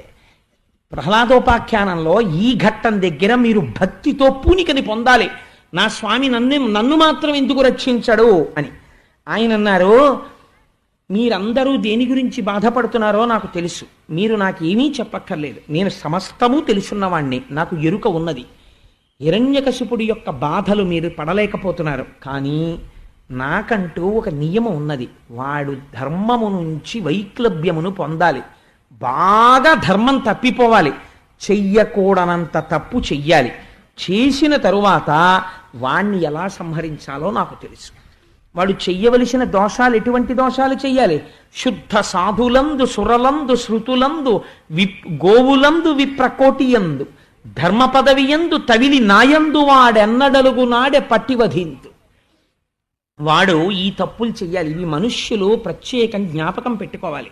ఓహో, మనం వీటికి తప్పు చేస్తే ఫలితము అలాగే ఉంటుంది, వీటి పట్ల మర్యాదగా ఉంటే మన జీవితము అలాగే ఉంటుందని గుర్తు పెట్టుకోవలసినవి. నారాయణుడి నోటి వెంట వచ్చిన మాట ఆ రోజున, శుద్ధ సాధులందు, భగవంతుణ్ణే నమ్ముకుని ఏ కోరిక లేకుండా ఈశ్వరుణ్ణి నమ్ముకుని తిరుగుతున్న సాధు పురుషుల్ని అధిక్షేపించడం, బాధ పెట్టడం, వాళ్ళ మనస్సుకి క్లేశం కల్పించడం చెయ్యకూడదు. శుద్ధ సాధులందు, సురలందు, దేవతల పట్ల అపచారాలు కావాలని చెయ్యడం, దేవతలకి పేర్లు పెట్టడం, దేవతల్ని నిందించడం చెయ్యకూడదు. నీకు తెలిసినా తెలియకపోయినా ఒక నమస్కారం చెయ్యి. ప్రయత్నపూర్వకంగా దేవతల్ని అధిక్షేపించకూడదు. శుద్ధ సాధులందు, సురలందు, శృతులందు. శృతి అంటే వేదం. వేదమును ఎన్నడూ అధిక్షేపించి మాట్లాడకూడదు, వేదాన్ని తక్కువ చేసి మాట్లాడకూడదు, కాల్చేస్తుంది పాపం. శుద్ధ సాధులందు, సురలందు, శృతులందు, గోవులందు విప్రకోటియందు. గోవుల్ని, ఆవుని ఎప్పుడూ బాధ పెట్టకూడదు. ఆవు పట్ల పరమ మర్యాదతో ప్రవర్తించాలి. గోవులందు విప్రకోటియందు, బ్రాహ్మణుల యందు గౌరవంతో ఉండాలి. గోవులందు విప్రకోటియందు, ధర్మ పదవి యందు తెలిసి కూడా ధర్మం తప్పి మహాపాపాల్ని ఆచరిస్తుండడం. ధర్మ పదవి యందు, నాయందు, తవిలి నాయందు. చిట్ట చివరికి ఏ ఈశ్వరుడు నోరిచ్చి శక్తినిచ్చాడో ఆ ఈశ్వరుణ్ణి నింద చేస్తుండడం. ఆ ఈశ్వరుడి ప్రసాదం నేను తిననంటూ ఉండడం. ఎందుకండి గుళ్ళు గోపురాలు అంటూ ఉండడం. ఎక్కడున్నాడండి అంటూ ఉండడం. కష్టం వచ్చిన తరువాత నేల మీద పడి ఏడుస్తూ ఉండడం. ఎందుకు వచ్చింది ఇవన్నీ? కాబట్టి నీకు భద్రత కావాలనుకుంటే వీటి జోలికి వెళ్ళకు. ఆఖరణ ఏం చేస్తాడు? ఈ తప్పులు చేసి మనని ఎవడేం చేశాడులే అని అహంకారం పెరుగుతుంది. పెరిగి శుద్ధ సాధులందు, సురలందు, శృతులందు, గోవులందు విప్రకోటియందు, ధర్మ పదవియందు తవిలి నాయందు వాడెన్నడలుగు. ఎప్పుడో అప్పుడు ఈ అపచారాలు చేస్తాడు. కళ్ళు మూసుకుపోయాయి కాబట్టి అప్పుడు వాడిని పట్టి వెధింతు, వాడిని పట్టుకు చంపేస్తా. అలా ఇలా కాదు. ఇన్ని వరాలు ఉన్నాయనుకుంటున్నాడు కదా, చూద్దురుగాని ఎలా చంపుతానో.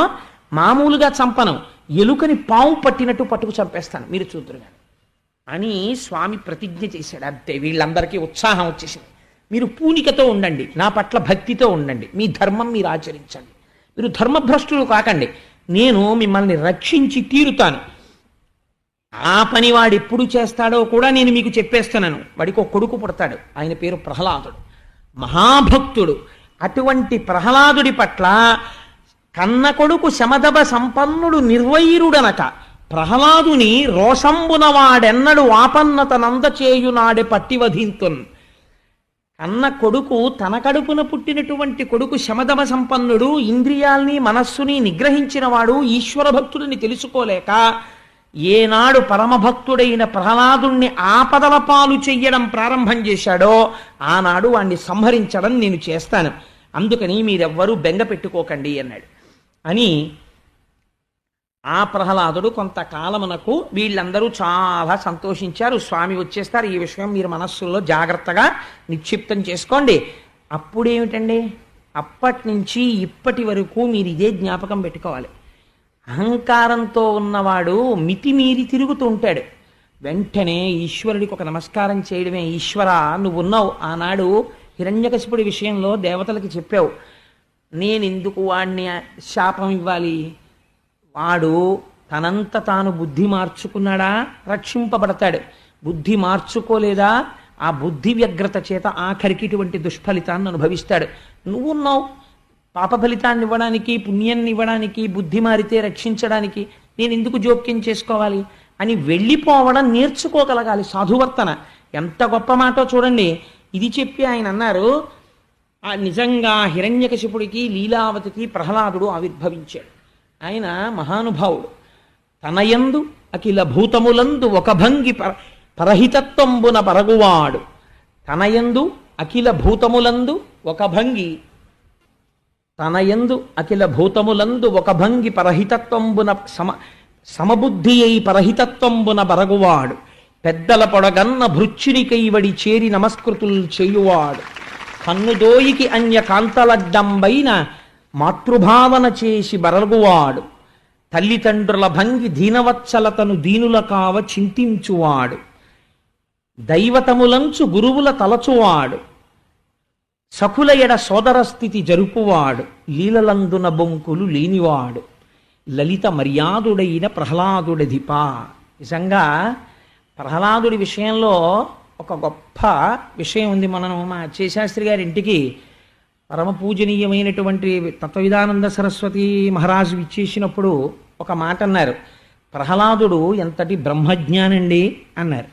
అందుకే వ్యాస భగవానుడు కానీ పోతన గారు కానీ ఎంతటి కితాబునిచ్చారో చూడండి.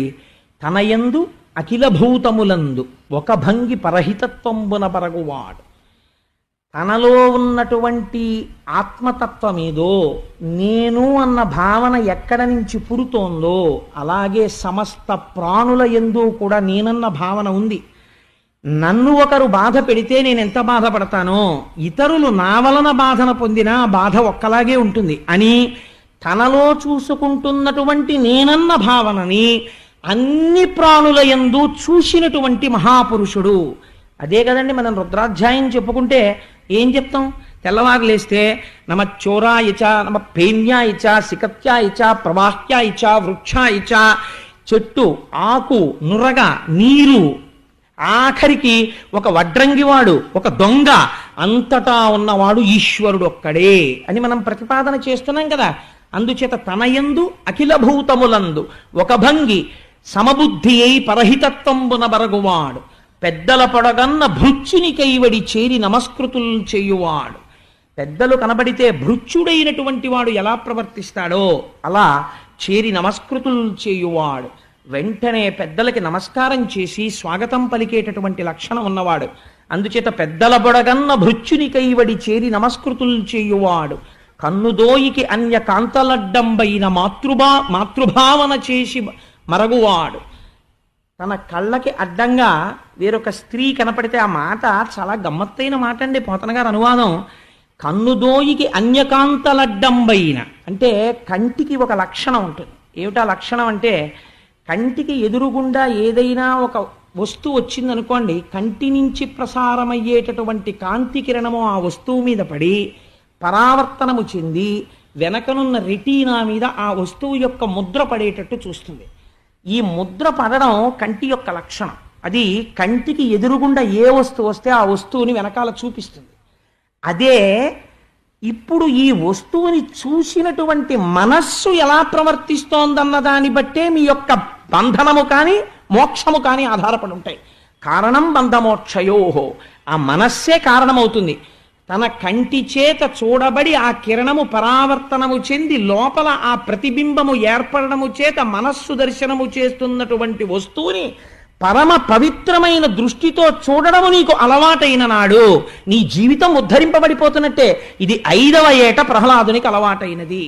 కంటికి ఎదురుగుండా స్త్రీ కనపడితే కేవలము మాతృభావన చేసి బరగువాడు. మా అమ్మ ఇలా కనపడింది అనేటటువంటి భావనతో ప్రవర్తించేటటువంటి స్వభావం ఉన్నవాడు. అటువంటి వాడు తల్లిదండ్రుల బుద్ధి దీనుల ఎడ, ఎవరైనా దీనులైనటువంటి వారు కనపడితే అలా ప్రవర్తించగలగడం చాలా గొప్ప విషయం అండి. ఎందుకంటే ఒక తల్లిదండ్రులకి ఒక 4 కొడుకులు ఉన్నారనుకోండి, అందులో 3 చాలా ఐశ్వర్యవంతులై, ఒకడు ఐశ్వర్య భ్రష్టుడై విద్య లేక వివేకం లేక వెనకపడిపోయి ఉంటే తల్లిదండ్రుల మనస్సు ఎవరి మీద ఎక్కువగా నిక్షేపింపబడి ఉంటుంది అంటే, అయ్యో పాపం వాడికి ఏమీ తెలియదు, వాడు పాపం వెనకబడిపోయాడు, మంచి ఉద్యోగం లేదు, చదువా లేదు, ఓ రూపాయా లేదు, ఎలా వృద్ధిలోకి వస్తాడని తల్లిదండ్రులు వాడి గురించి ఆలోచిస్తూ ఉంటారు. ఆ దీనుడైనటువంటి వాడిని చూసి వీడు పరమదీనుడు, అందుకని నేను వీడిని లెక్క పెట్టేదేమిటి అన్న భావన రావడం అహంకారం. దీనుణ్ణి చూసి వీడు పరమదీనుడు, ఈశ్వరుడు దీనుడిగా కనపడి నా చేత 1 రూపాయి వాడికి దానమిచ్చాననేటటువంటి పుణ్యమును నాకు కల్పించి నాకు ఉత్తరోత్తర సుఖమును కల్పించడానికి ఆలంబనముగా ఈశ్వరుడే నాకు ఎదురుగుండా దానము పట్టడానికి ఇలా కనపడి నన్ను ఉద్ధరిస్తున్నాడన్న భావన చేత ఇచ్చి నమస్కరించగలగడం సంస్కారానికి నిదర్శనం. అందుకే మన భారతీయ ధర్మంలో ఇచ్చిన వాడికి పుచ్చుకున్నవాడు నమస్కారం చేయడు, పుచ్చుకున్నవాడికి ఇచ్చినవాడు నమస్కారం చేస్తాడు. అయా పుచ్చుకుని నన్ను ధరించాడు అంటాడు. అందుచేత దీనుల ఎడ తల్లిదండ్రుల భంగి ధర్మవత్సలతను దీనుల ఎడ కాపాడువాడు, దైవతములంచు గురువుల తలచువాడు, ప్రచరణాదులతో కదిలి వస్తున్నటువంటి ఈశ్వరుడే అన్న భావన కలిగినటువంటి వాడు, సఖుల ఎడ సోదర స్థితి జరుపువాడు, తనతో కలిసి చదువుకుంటున్నటువంటి స్నేహితులు ఎవరున్నారో వాళ్ళని స్నేహితులుగా చూసేవాడు కాదుట, తన తోడ పుట్టిన వాళ్ళగా చూసేవాట. సఖుల ఎడ సోదర స్థితి జరుపువాడు, లీలలందున బొంకులు లేనివాడు, తను ప్రహ్లాదుడు పుట్టినదాదిగా అబద్ధమాడినటువంటి సంఘటన ఒక్కటి లేదు. ఎప్పుడు అటువంటి సంఘర్షణతో కూడిన వాతావరణంలో తండ్రి హిరణ్యకశిపుడు, ఉన్నది రాక్షస రాజ్యం, గురువులు చండామర్కులు, ఉన్నది రాక్షస విద్యార్థులు, ఇటువంటి వారితో కలిసి ఉన్నటువంటి వాడు ఒక్కనాడు అబద్ధమాడింది లేదు. లీలలందున బొంకులు లేనివాడు, అన్నిటికన్నా ధైర్యం దేనికి ఉండాలో తెలుసా అండి? సత్యం మాట్లాడడానికే ఉండాలి. అసత్యం మాట్లాడడానికి ధైర్యం ఎందుకండి? పిరికితనం ఉంటే చాలా అసత్యం మాట్లాడచ్చు. అందుచేత లీలలందున బొంకులు లేనివాడు, లలిత మర్యాదుడైన ప్రహ్లాదుడధిప, అంతటి మర్యాద కలిగినటువంటి వాడు ప్రహ్లాదుడు.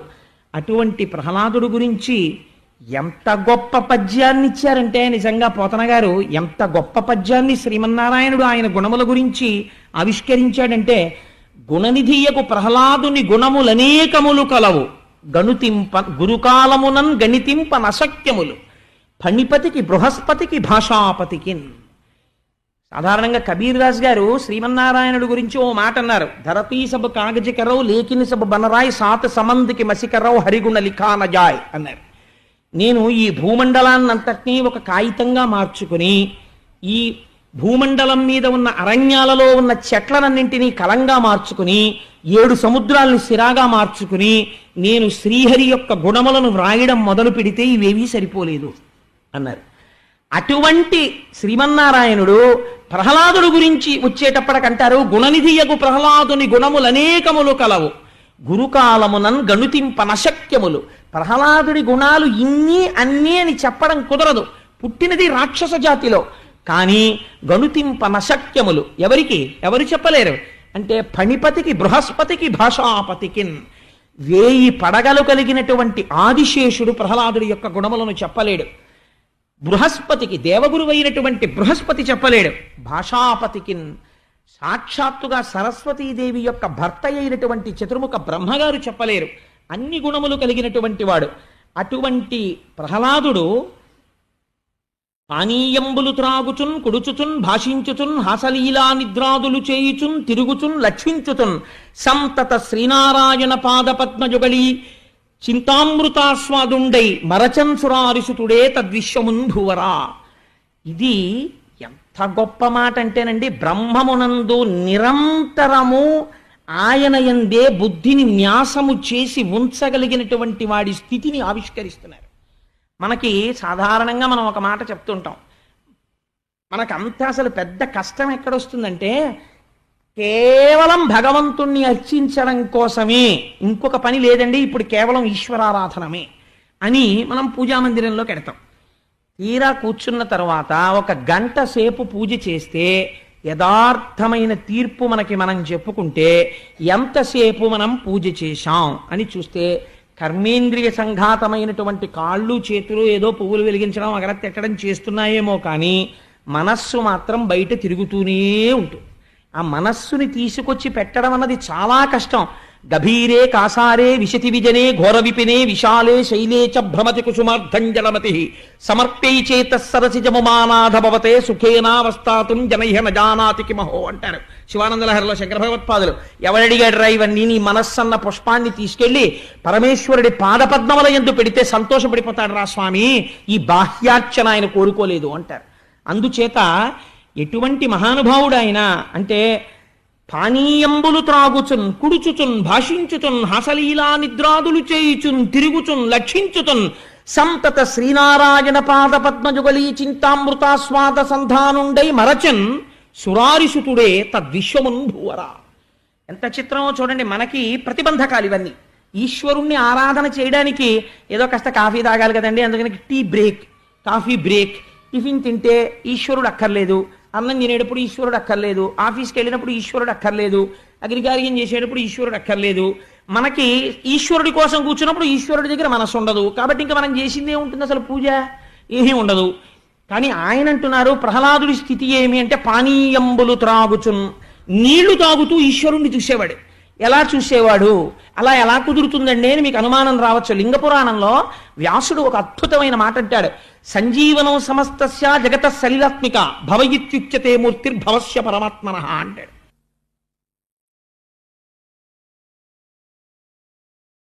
ఒక భూతమునకు వ్యతిరిక్తముగా వేరొక భూతమును ఈశ్వరుడు సృష్టించాడు. అగ్ని ఈశ్వరుడి చేత సృష్టింపబడింది. అటువంటి అగ్ని తప్తం చేసి దాహం కలిగేటట్టు చేస్తుంది. ఈశ్వరుడి చేతనే నీరు సృష్టింపబడింది. ఈశ్వరుడి చేతనే సృష్టింపబడినటువంటి నీరు తాగుతుంటే ఈ లోపల కలిగినటువంటి తాపము చల్లారిపోయి ప్రాణములు నిలబడతాయి నీటి వల్ల. ప్రాణములు నిలబెట్టగలిగిన స్థితి నీటికి మాత్రమే ఉన్నది. ఒక ఆయన మూర్ఛ వచ్చి పడిపోయాడు అనుకోండి, నీరసం వచ్చి, ఆయనకి గబగబా తీసుకొచ్చి అన్నం తీసుకొచ్చి మొహం మీద కొట్టరు, నీళ్లు కొడతారు. ఆయనకి స్పృహ రాగానే తీసుకొచ్చి కాస్త కూర అన్నమో పప్పు అన్నమో పెట్టరు, కాసిన నీళ్లు పట్టిస్తారు. సంజీవనం సమస్తస్య జగత సలిలాత్మిక, నీటి రూపంలో ఉండి ఈశ్వరుడు బ్రతికిస్తున్నాడు. ఆ నీటి వంక చూడగానే మీకు ఆ కృతజ్ఞతాభావము కలిగి బ్రహ్మాండమునందు ఈశ్వరుడి చేత సృజింపబడినటువంటి జలములు ఈ ఈశ్వరుడి చేత సృష్టింపబడినటువంటి పిండాండమునందు ప్రవేశించి ఈ తాపమును చల్లార్చి దీనిని నిలబెట్టి శరీరం అద్యంకులకిది ధర్మసాధనం అంటాడు కాళిదాసు.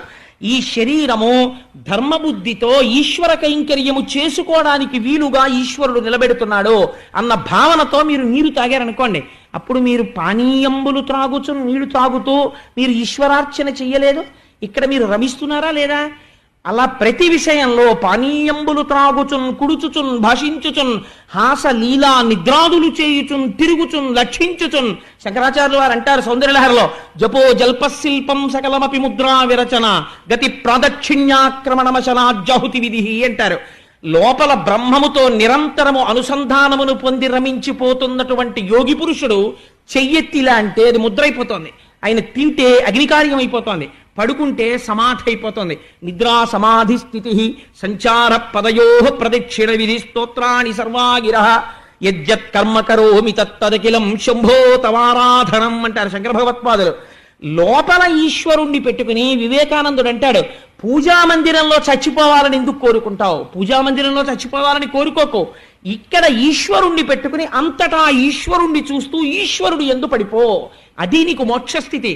అంతటా ఈశ్వరుణ్ణి చూడగలిగినటువంటి లక్షణము రావాలి. అప్పుడు ఏది చేస్తున్నా పానీయంబులు త్రాగుచున్ కుడుచుచున్ భాషించుచున్ హాస లీలా నిద్రాదులు చేయుచున్ తిరుగుచున్ లక్షించుచున్ సంతత శ్రీనారాయణ పాద పద్మజుగళీ చింతామృతాస్వాద సంధానుండై మరచన్ సురారిసుతుడే. ఎంత గొప్ప మాట వేశారు చూడండి పోతన గారు. మనం మాట అంటాం, పూజలో కూర్చుని ఈశ్వరుణ్ణి మర్చిపోతాం. ఈయన లోకమునందుండి లోకాన్ని మర్చిపోయాడు. ఎవరు మర్చిపోయాడు అలాగా? ఆయన జన్మచేత బ్రాహ్మణుడు కాదు, తపస్సు చేసిన మహర్షి కాడు, లేకపోతే స్వయంభవమనువులా చతుర్ముఖ బ్రహ్మగారి యొక్క మానసిక సృష్టి కాడు. ఎవరైనా సురారిసుతుడే, ఒక రాక్షసుడి కొడుకు ఈ స్థితిని పొందాడు. సురారిసుతుడే తద్విశ్వమున్భువరా, ఈ విశ్వమును మరిచిపోయాడు. మరి దేని యందు రమిస్తున్నాడు? ఈ విశ్వమును నిర్మించిన విశ్వేశ్వరుడు యందు రమిస్తున్నాడు. అంటే మాయని విడిచిపెట్టాడు, మాయని దాటి పరబ్రహ్మమునందు రమిస్తున్నటువంటి మనస్సు కలిగిన వాడై ఉన్నాడు. అంటే తానే పరబ్రహ్మమై నిలబడ్డాడు. బ్రహ్మవిద్ బ్రహ్మైవ భవతి, ఈనాడు తానే బ్రహ్మమై ఉన్నాడు. ఇటువంటి స్థితిని ప్రహ్లాదుడు పొంది ఉన్నాడు.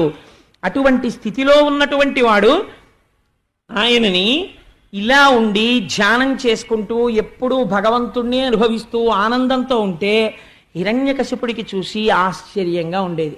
రామకృష్ణ పరమహంస తెల్లవారి నిద్ర లేవగానే మంచం నుంచి కాలు కింద పెడుతూనే తల నేలకేసి కొట్టుకుని ఏడుస్తూ ఉండేవారు.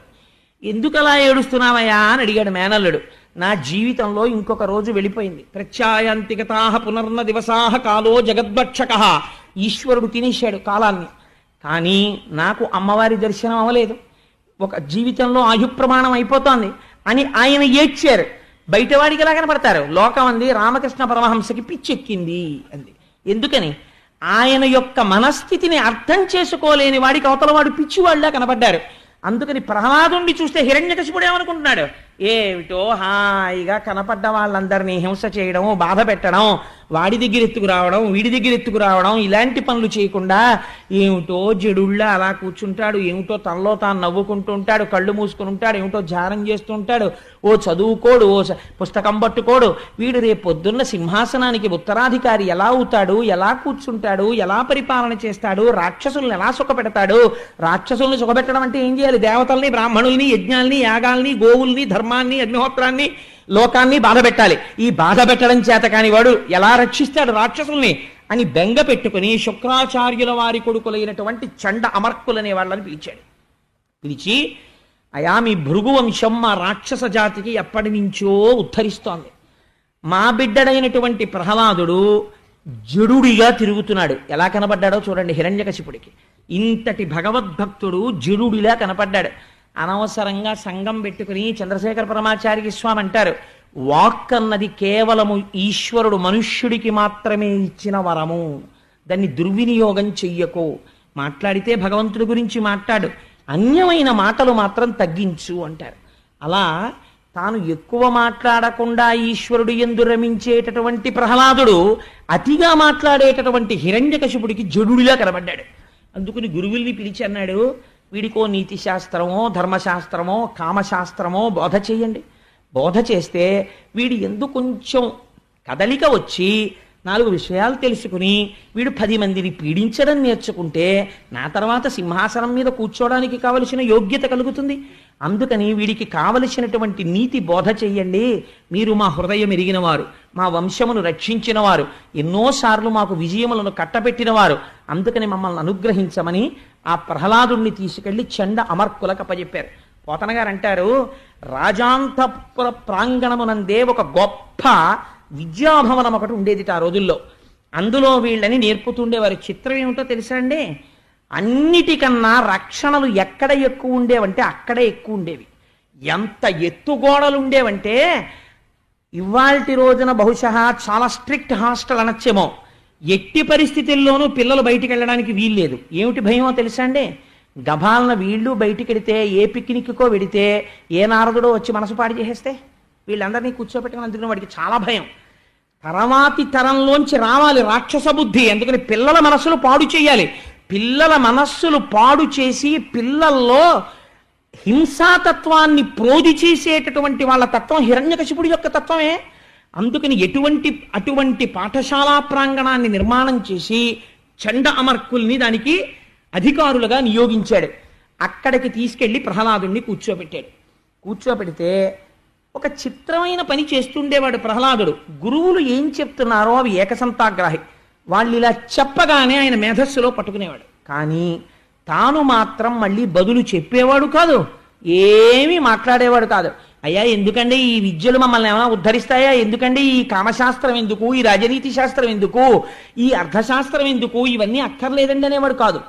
అన్నీ వినేవాడు. ఎలా వినేవాడంటే, ఎప్పగిది వారు చెప్పిన అప్పగిది వినుక అని తానన్ని నిరూపించిన విద్యలనుచు నిరసింపడు అంతరాత్మయందు కాని మదిన్ కాని అని ఎంత చిత్రమైన మాట అంటారంటే, ఎప్పగిది వారు చెప్పిన అప్పగిదిం చదువు కాని.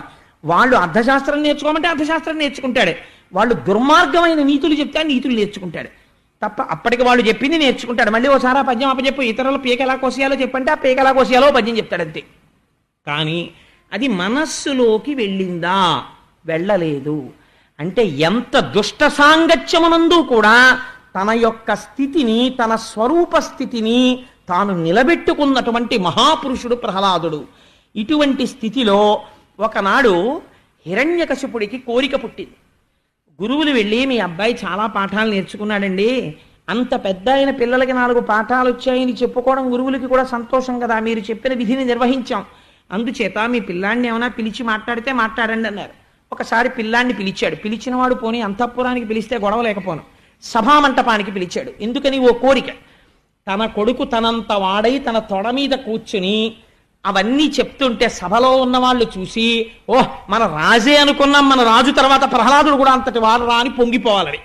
అందుకు నా కొడుకుని తీసుకొచ్చి ఆయన వస్తూనే సాష్టాంగం చేశాడు తండ్రికి. ఆయుష్మాన్ భవ అన్నాడు, ఆశీర్వచనం చేశాడు. 2 చేతులు చాపి పిల్లవాడిని ఎత్తుకున్నాడు. తన తొడ మీద కూర్చోపెట్టుకున్నాడు.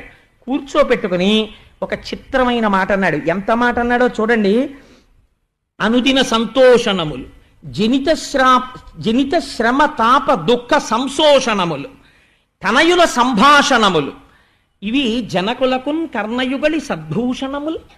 కానీ గొప్ప మాట చెప్పాడండి వాడు. వాడు అన్నాడు అనుదిన సంతోషణములు. అందులో ఏమైనా పెద్ద ప్రబోధం ఉందా, లేకపోతే ఏమైనా పెద్ద బ్రహ్మజ్ఞానం చెప్తున్నాడా అని తండ్రి చూడడు. తండ్రి తాత తాత తాత తాత అండం వచ్చింది అనుకోండి కొడుక్కి, తండ్రి సంతోషపడిపోతాడు. మా అబ్బాయికి తాత తాత తాత తాత అంటున్నాడండి. కొన్నాళ్ళు పోయిన తర్వాత వాడికి నాన్న అండం వచ్చింది అనుకోండి, అంత ఆఫీస్ నుంచి ఇంటికి వచ్చి కూర్చోబెట్టుకుని ఏది అను అంటే నాన్న అన్నాడు అనుకోండి, పొంగిపోతాడు. ఎంత గొప్ప మాట చెప్పారో చూడండి. అనుబంధాలు ఎంత చిత్రంగా ఉంటాయంటే అనుదిన సంతోషణములు, జనిత శ్రమ తాప దుఃఖ సంశోషణములు. ఎంత అలిసిపోయిచ్చిన వాడికి కూడా కొడుకుని తొడ మీద కూర్చోపెట్టుకుని వాడు రెండు కొత్త మాటలు పలికితే పొంగిపోయి వాడిని ముద్దులు ఇట్టేసుకుని మా అబ్బాయికి ఎన్ని వచ్చేసాయో అంటుంటాడు. అందుకని జనకునకున్ కర్ణయుగలి సద్భూషణములు. కొడుకుల మాటలు తండ్రులకి చెవులకు పెట్టుకున్న ఆభరణాల్లా ఉంటాయి రా అబ్బాయి. అందుకని ఏది వాడికి ఋషులు చెప్పిన మాటలు, వేదము ఇలాంటివి బాగా ఉండవు. రాక్షస బుద్ధితో కూడుకున్న మాటలు వాడికి చాలా తృప్తిగా ఉంటాయి. తన కొడుకు అవి నేర్చుకున్నాడని ఆయన అనుకున్నాడు. అనుకుని ఏది 4 మాటలు చెప్పు, నువ్వేం నేర్చుకున్నావో, నువ్వు ఏది నేర్చుకున్నావో, ఏ పద్యమైనా పర్వాలేదు, నీవు నేర్చుకున్న దాంట్లో నీకు ఇష్టం వచ్చింది, నీకు బాగా నచ్చినది ఏది ఉందో అదొక్క పద్యం చెప్పరా అన్నాడు. అంటే ఆయన అన్నాడు తొడ మీద కూర్చుని, ఎల్ల శరీరధారులకు ఇళ్లను చీకటి నూతి లోపలంత్రెళ్ళక వీరు నేమనుమతి భ్రమణంబున ఖిన్నులై ప్రవర్తింపక. నాన్న ఇప్పుడు హిరణ్యకశిపుడు ఉన్నటువంటి స్థితి అదే. ఎల్ల శరీరధారులకు ఇళ్లను చీకటి నూతి లోపలంత్రెళ్ళక. ప్రతి శరీరధారి కూడా జీవుడు శరీరాన్ని పొంది ఇల్లు అనబడేటటువంటి ఒక చీకటి నూతిలోకి దిగిపోయి ఇంకక్కడి నుంచి నేను మీరు అన్న భావన పుట్టి అందులోంచి అహంకారము మమకారము, నా వాళ్ళకి మేలు జరగాలి, బయటవాడు ఏమైపోయినా పర్వాలేదు, పూజ మొదలెడుతూనే అవశ్యాన్ని శరీరాన్ని అందరి డబ్బు నాకే రాని అని పూజ. అందుకని ఏమైంది, ఎల్ల శరీరధారులకు ఇళ్లను చీకటి నూతి లోపలంత్రెళ్ళక వీరు నేమను మతి భ్రమణంబున భిన్నులై ప్రవర్తిల్లక సర్వమున్నాతని దివ్య కళామయమంచు విష్ణునందుల్లము చేర్చితారడవి నుండుట మేలు నిశాచరగ్రణి. నేను నా వాళ్ళు అన్న భావన విడిచిపెట్టి జగత్తంతటా ఉన్నది పరబ్రహ్మమే అని గుర్తెరిగితే అటువంటి వాడు ఘోరారణ్యములోకి వెళ్ళి కూర్చున్నా సరే ఉద్ధరింపబడుతున్నాడు. నాన్న ఇది తెలుసుకోకుండా నేను నాది అన్న భావన పెంచుకున్నవాడు ఎంత ఊరినడి బొడ్డున కూర్చున్నా అటువంటి వాడి వల్ల వచ్చే ప్రయోజనం ఏమీ లేదు. నాన్న ఎందుకు వచ్చిన దిక్కుమాలిన రాజ్యం నీకు ఇది, ఏం తెలుసుకుంటున్నావు ఇంత తపస్సు చేసి, అందుకని నువ్వు మార్చుకోవలసినటువంటి పద్ధతి ఉన్నది అని తండ్రితో మాట్లాడుతున్నాడు కనుక అన్యాపదేశంగా మాట్లాడాడు. మాట్లాడితే తెల్లబోయాడు హిరణ్యకశిపుడు. ఏమిట్రా ఈ పద్యం ఏమిటిరా, నేను అడిగింది ఏమిటి, నువ్వు చెప్పింది ఏమిటి అని. పోన్లే పిల్లాడు కదా, ఇంకా ఫస్ట్ టైం కదా తెచ్చుకుని తొడ మీద కూర్చోబెట్టుకున్నాను, పాపం ఎవరైనా చెప్పారేమో అనుకుని అన్నాడు. నాన్న నాకున్ చూడక చోద్యమయ్యడిదిగా నా తండ్రి ఈ బుద్ధితా నీకున్ లోపలతోచనో పరులు దుర్నీతుల్ పఠింపించిరో ఏకాంతంబున భార్గవుల్ పలికిరో ఈదానవ శ్రేణికిన్ వైకుంఠుండు కృతాపరాధుడతని కీర్తింప నీకేటికి అని అడిగాడు. ఎంత చిత్రమైన మాట. ఈయన ఒక ఎక్స్ట్రీమ్, ఒక చివర ప్రహ్లాదుడు, ఒక చివర హిరణ్యకశిపుడు. అన్నీ నా వెంటాడు హిరణ్యకశిపుడు, అన్నీ ఈశ్వరుడు అంటాడు ప్రహ్లాదుడు. ఎంత గొప్ప సంఘర్షణ తీసుకొచ్చి చూపిస్తున్నారో చూడండి. ఆ ఎల్ల శరీరధారులకు ఇల్లని చీకటి నూతి లోపలన్నని ప్రహ్లాదుడు అంటున్నాడు. ఈయనంటున్నాడు అయ్యయ్యో అదేమిట్రా అలా అంటావు, నాకు చూడగ చోద్యమయ్యడిదిగా నా తండ్రి ఈ బుద్ధితా నీకు లోపల తోచెనో. నాకు చాలా ఆశ్చర్యంగా ఉందిరా, నువ్వు రాక్షసుడికి జన్మించినటువంటి వాడివి, ఇలాంటి బుద్ధులు నిజంగా నీకే పుట్టాయా, లేకపోతే ఎవరైనా పిల్లలు పక్కకి తీసుకెళ్లి రహస్యంగా నీ చేత చదివిస్తున్నారా? వాడికి అనుమానం దేవతలు ఎవరైనా వచ్చి పిల్లాడి రూపంలో పాఠాలు చెప్పేస్తున్నారేమోనని. ఏకాంతంబున భార్గవుల్ పలికిరో, తన గురువు మీద తనకి నమ్మకం లేదండి, ఇంతకన్నా భ్రష్టత్వం ఉంది. ఏకాంతంబున భార్గవుల్ పలికిరో, గురువుల వంక చూసి కరువమెత్తాడు. ఈ గురువులు నిన్ను చాటుకు తీసుకెళ్లి ఏకాంతంలో ఇలాంటివి ఏమైనా నేర్పుతున్నారా? 10 మందితో కలిపి కూర్చోపెట్టి రాక్షస నీతి నేర్పి ఒక్కడిని తీసుకెళ్లి ఇలాంటి మాటలు ఏమైనా నేర్పుతున్నారా?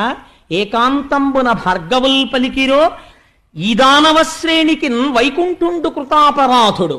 మన రాక్షస జాతికంతటికి అపరాధం చేసిన వాడు ఆ శ్రీ మహావిష్ణువు. మీ బాబాయ్ అయినటువంటి హిరణ్యాక్షుణ్ణి సంహరించాడు. అటువంటి వాణ్ణి స్తోత్రం చేశావా?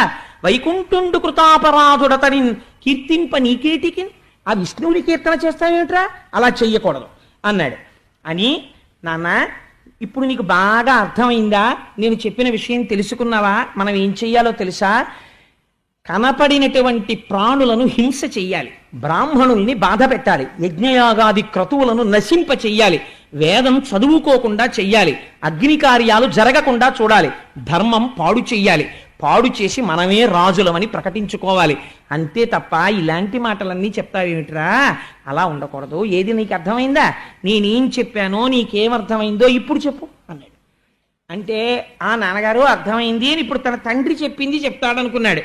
ఈయనన్నాడు ఇవన్నీ విని, మందార మకరంద మాధుర్యమున తేలు మధుపంబు పోవునే మదనములకు, నిర్మల మందాకిని విచికల తూగు రాయంచదనునే తరంగిణులకు, లలిత రసాల పల్లవ ఖదియై చొక్కు కోయిల జనునే కుటజములకు, పూర్ణేందు చంద్రికా స్ఫురిత చకోరక మరుగునే సాంద్ర నిహారములకు, అంబుజోదర దివ్యపాదార వింద చింతనామృతపాన విశేషమత్త చిత్తంబు ఏ రీతి ఇతర విషయంబు చేరనేర్చు, వినుత గుణశీల మాటలు వేయునేలా అన్నాడు.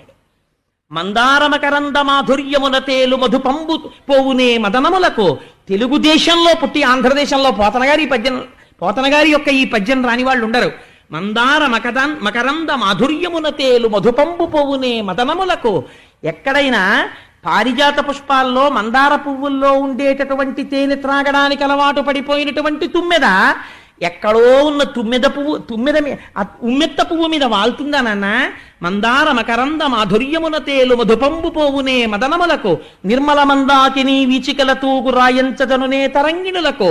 నాన్న ఎక్కడో హాయిగా ఆకాశంలో ఉన్నటువంటి మందాకిని నదిలో విహరించడానికి అలవాటు పడిపోయినటువంటి రాజహంస ఎండిపోతూ దుర్గంధభూయిష్టమైనటువంటి ఒక చెరువు దగ్గరికి వెళ్ళి ఆ నీళ్లు తాగుతుందా నాన్న? లలిత రసాల పల్లవ ఖదియై చొక్కు కోయిల జనునే కుటజములకు. ఎక్కడైనా లేత మామిడి చిగురు తాను తిని కూ అంటూ కోయడానికి అలవాటు పడిపోయినటువంటి కోయిల ప్రయత్నపూర్వకంగా వెళ్ళి అడవి మల్లెలు పూసేటటువంటి చెట్టు మీద వాలుతుందా? లలిత రసాల పల్లవ ఖదియై చొక్కు కోయిల చెరునే కుటజములకు, పూర్ణేందు చంద్రిక ఆ పూర్ణమైనటువంటి చంద్రబింబంలోంచి వచ్చేటటువంటి అమృతాన్ని త్రాగడానికి అలవాటు పడిపోయినటువంటి చకోర పక్షి పొగమంచుని తాగడానికి ఇష్టపడుతుందా నాన్న? అంబుజోదర దివ్యపాదార వింద చింతనామృతపాన విశేషమత్త చిత్తము, సర్వకాలములయందు తామర పువ్వుల వంటి పాదములు కలిగినటువంటి శ్రీమన్నారాయణుని యొక్క పాదములను భజించడం చేత స్రవించేటటువంటి భక్తి తన్మయత్వం అనేటటువంటి మందార మకరంద పానమును త్రాగి మత్తెక్కి జానమగ్నుడనై ఉండేటటువంటి నాకు నువ్వు చెప్పే మాటలు ఎలా తలకెక్కుతాయి? నేను ఇతరములైన వాటి మీద దృష్టి ఎలా పెట్టగలుగుతాను నాన్న అని అడిగాడు. అందుకని అంబుజోదర దివ్యపాదార వింద చింతనామృతపాన విశేషమత్త చిత్తము ఏ రీతి ఇతర విషయంబు చేరనేర్చు, వినుత గుణశీల మాటలు వేయునేలా. ఇవే ఈ మాటలు ఎందుకు నాన్న? నాకు అది రమ్మంటే వచ్చేది కాదు నాన్న, నువ్వు ఎన్ని చెప్పినా అన్నాడు. అని అప్పుడు ఆశ్చర్యపోయి గురువుల వంక చూసి, మీరు వీడికి పాఠం చెప్పడంలో ఏదో తేడా ఉందని నేను అనుకుంటున్నాను, లేకపోతే నేను ఎంత చెప్పినా వీడు ఇలా చెప్తున్నాడు ఏమిటంటే పడవలసిన పునాది మీరు పడేసేటట్టు చేసేసాడు.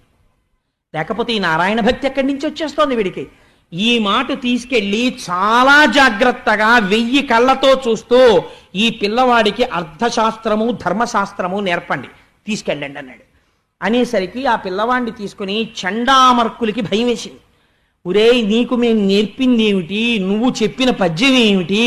మీ నాన్నకి మా మీద అనుమానం వచ్చింది, ఏకాంతంబున భర్గవుల్ పలికిరు అని మా వంక చూస్తున్నాడు, నీ వల్ల మా ప్రాణాలకు ముప్పు వచ్చేటట్టుంది. మేము ఏం చెప్తున్నామో అది జాగ్రత్తగా నేర్చుకో, మాకే వప్ప చెప్తున్నావో అవప్ప చెప్పు మీ నాన్న దగ్గరికి వెళ్ళి. మేము అడిగితేనేమో ధర్మశాస్త్రం అర్థశాస్త్రం చెప్తున్నావు, మేమేం చెప్తే చక్కగా చిలకలా పలుకుతావు. ఇవరే ఏదైనా చెప్పు అని మేము అడిగితే మేము చెప్పిందే చెప్తావు. మీ నాన్న దగ్గరికి వెళ్ళి ఇవరే ఏదైనా చెప్పనేటప్పటికీ శ్రీమన్నారాయణ గురించి మొదలెడుతున్నావు. మీ నాన్న ఏం చెప్పామనుకుంటున్నాడు. ఇంకా ఎప్పుడూ నువ్వు అలాంటి పలుకులు పలకకూడదు, గురువులం ఏం చెప్పామో అది మాత్రమే పలకాలి, అర్థమైందా అన్నాడు. అయ్యా చిత్తం అర్థమైంది, మీరు ఏం చెప్తారో అది జాగ్రత్తగా నేను నేర్చుకుంటాను అన్నాడు. చక్కగా నేర్చుకున్నాడు. గురువులు చెప్పిన పాఠాలన్నీ విన్నాడు. ఎక్కడ నుంచి ఏదడిగినా టక టక టక టక చెప్పేసి వ్యాఖ్యానం చేసేస్తున్నాడు. షహబాష్, ఇప్పుడు పిల్లాడు మారాడు అని ఎందుకైనా మంచిదని వాళ్ళకి అనుమానం వచ్చింది. తల్లి దగ్గర కూర్చుని మాట్లాడడానికి, తండ్రి దగ్గర కూర్చుని మాట్లాడడానికి పెద్ద తేడా ఉండదు కదా. ముందు ఎందుకైనా మంచిది వీళ్ళ అమ్మ దగ్గరికి తీసుకెళ్దాం, అమ్మ దగ్గర ఎలా మాట్లాడతాడో చూసి అప్పుడు నాన్నగారి దగ్గరికి తీసుకెళ్దాం. డైరెక్ట్గా ఆయన దగ్గరికి తీసుకెళ్దామంటే మళ్ళీ ఓ పద్యం తిరిగాడంటే మన కొంపలు పడిపోతాయి. అందుకని లీలావతి దగ్గరికి ఎడదామని అంతఃపురంలోకి తీసుకెళ్లారు. ఆ లీలావతి ప్రశ్నించింది, ఎరా నాన్న బాగా చదువుకుంటున్నావా, ఏది నువ్వు నేర్చుకున్నదో మాట చెప్పు అంది. ధర్మార్థ శాస్త్రంలోంచి ఏదో చెప్పాడు తల్లికి. చాలా సంతోషపడిపోయింది. అయ్యా మా అబ్బాయి బాగా మారిపోయాడండి. ఇలా ఏడిచే తల్లిదండ్రులు ప్రపంచంలో ఉంటారండి, అలాంటివి నేర్చుకోవాలని కోరుకునేవాళ్ళు. అంటే ఆ గురువులు చాలా సంతోషించి హిరణ్యకశిపుడి దగ్గరికి తీసుకెళ్ళాడు. తీసుకెడితే చూశాడు హిరణ్యకశిపుడు, ఓహో మళ్ళీ వచ్చాడు వీడు అని. ఒరే నాన్న నిన్ను చూసి చాలా రోజులైందిరా, నీ బుద్ధి మారిందా, గురువుల దగ్గర నేర్చుకున్నావా, గురువులు ఏం చెప్తున్నారో అది తెలుసుకుంటున్నావా, గురువులు చెప్పిందే తెలుసుకుంటున్నావా, సొంత బుద్ధితో ఏమైనా నేర్చుకుంటున్నావా అని అడిగాడు. అంటే ఈసారి ఆయన అన్నాడు, చదివించిరి నను గురువులు చదివితి ధర్మార్థ ముఖ్య శాస్త్రంబులునే చదివినవి కలవు పెక్కులు చదువులలో మర్మమెల్ల చదివితి తండ్రి అన్నాడు. ఈ మాట నేడప్పటికీ గురువులకి భయం వేసింది, ఏదో చేస్తున్నాడు రా వీడు అని. చదివించిరి నన్ను గురువులు నన్ను చదివించారు నాన్నగారు. చదివితి ధర్మార్థ ముఖ్య శాస్త్రంబులునే చదివినవి కలవు పెక్కులు. అబ్బో ధర్మశాస్త్రం అర్థశాస్త్రం నూరి పోసేశారండి గురువులు. అవేమిటి ఇంకా నేను చాలా చదువుకున్నాను అన్నాడు. వీళ్ళు చెప్పలేదు. నే చదివినవి కలవు పెక్కులు చదువులలో మర్మమెల్ల చదివితి తండ్రి, చదువుల వలన తెలుసుకోవలసిన చదువేదో ఆ చదువు నేను తెలిసేసుకున్నాను అన్నాడు. కొంచెం అనుమానంగా అనిపించినా హిరణ్యకశిపుడికి చదివించిరి నన్ను గురువులు అంటున్నాడు కదా ముందు. అందుకని ఒరే నువ్వు నేర్చుకున్న దాంట్లో నువ్వు తెలుసుకున్న మొత్తం చదువులోంచి సారభూతమై పిండి వనగడితే ఇది వింటే చాలు అన్న పద్యం ఒక్కటి నాకు చెప్పరా అన్నాడు. ఆయన అన్నాడు, తను హృద్భాషల సఖ్యమున్ శ్రవణమున్ దాసత్వమున్ సేవయు వందనార్చనముల్ శ్రవణముల్ చింతనంబరెడు 9 భక్తి మార్గముల శ్రీహరిన్ సేవించి సజ్జనుడయ్యుండుట భద్రమంతుటలతున్ సత్యంబు దైత్యేశ్వర. నాన్నగారు శ్రవణం కీర్తనం విష్ణోహ స్మరణం పాదసేవనం అర్చనం వందనం దాస్యం సఖ్యం ఆత్మనివేదనం అంటాడు వ్యాసుడు. నేను తెలుసుకున్నది ఏమిటంటే తను హృద్భాషల సఖ్యమున్ శ్రవణమున్ దాసత్వమున్ వందనార్చనముల్ సేవయు ఆత్మలో నిరుకయున్ దాసత్వమున్ 9 రకాలుగా ఈశ్వరుణ్ణి మనం ఈ శరీరం ఉన్నందుకు సేవించాలి. ఒకటి భగవంతుడి గురించి వింటూ ఉండాలి సంతోషంతో. 2 మనం కీర్తించాలి భగవంతుణ్ణి. 3 శ్రవణం కీర్తనం విష్ణోహ స్మరణం ఆయన్ని గుర్తు తెచ్చుకుంటూ ఉండాలి. పాదసేవనం ఆయన పాదములను సేవించాలి. అర్చనం అథాంగ పూజ అని పాదముల దగ్గర నుంచి శిరస్సు వరకు ఇక్కడ జ్ఞాపకం పెట్టుకుని పూజ చెయ్యాలి. అందుకని అర్చనం వందనం ఈ శరీరమునకున్నటువంటి అవయవములన్నీ భూమి మీద పడేటట్టుగా ఆయనకి నమస్కారం చెయ్యాలి. దాస్యం తాను చేసినటువంటి ప్రతి పని చేత ఈశ్వరుడి యొక్క వైభవము ప్రకాశింపబడుతోందన్న బుద్ధితో తాను చెయ్యాలి. సఖ్యం తాను ఈశ్వరుడికి చాలా దగ్గర వాడనన్న భావన రావాలి. త్యాగరాజస్వామి కీర్తనల గురించి వ్యాఖ్యానం చేస్తూ నేను ఈ మాట చెప్పాను. అస్తమానం ఇలా చేతులు కట్టేసుకుని నేనంతటి వాణ్ణి స్వామి మీరే చాలా గొప్పవారు స్వామి, ఏమనుకోకండి స్వామి, నేను ఎప్పటికీ మీ పాదాల దగ్గరికి వస్తాను స్వామి అనకూడదు. ఒక స్వాతంత్రం ఉండాలి, సాన్నిహిత్యం ఉండాలి ఈశ్వరుడి దగ్గర. స్వామి నువ్వు తప్ప నాకెవరండి దిక్కో అని మీరు అడగగలగాలి నిలదీసి. అంతటి సఖ్యత పెంచుకోగలగాలి. సఖ్యం ఆత్మనివేదనం చిట్ట చివర ఉన్నది ఈశ్వరుడొక్కడే అన్న భావన పెంపొందించుకోగలగాలి. నిర్భయత్వాన్ని పొందగలగాలి.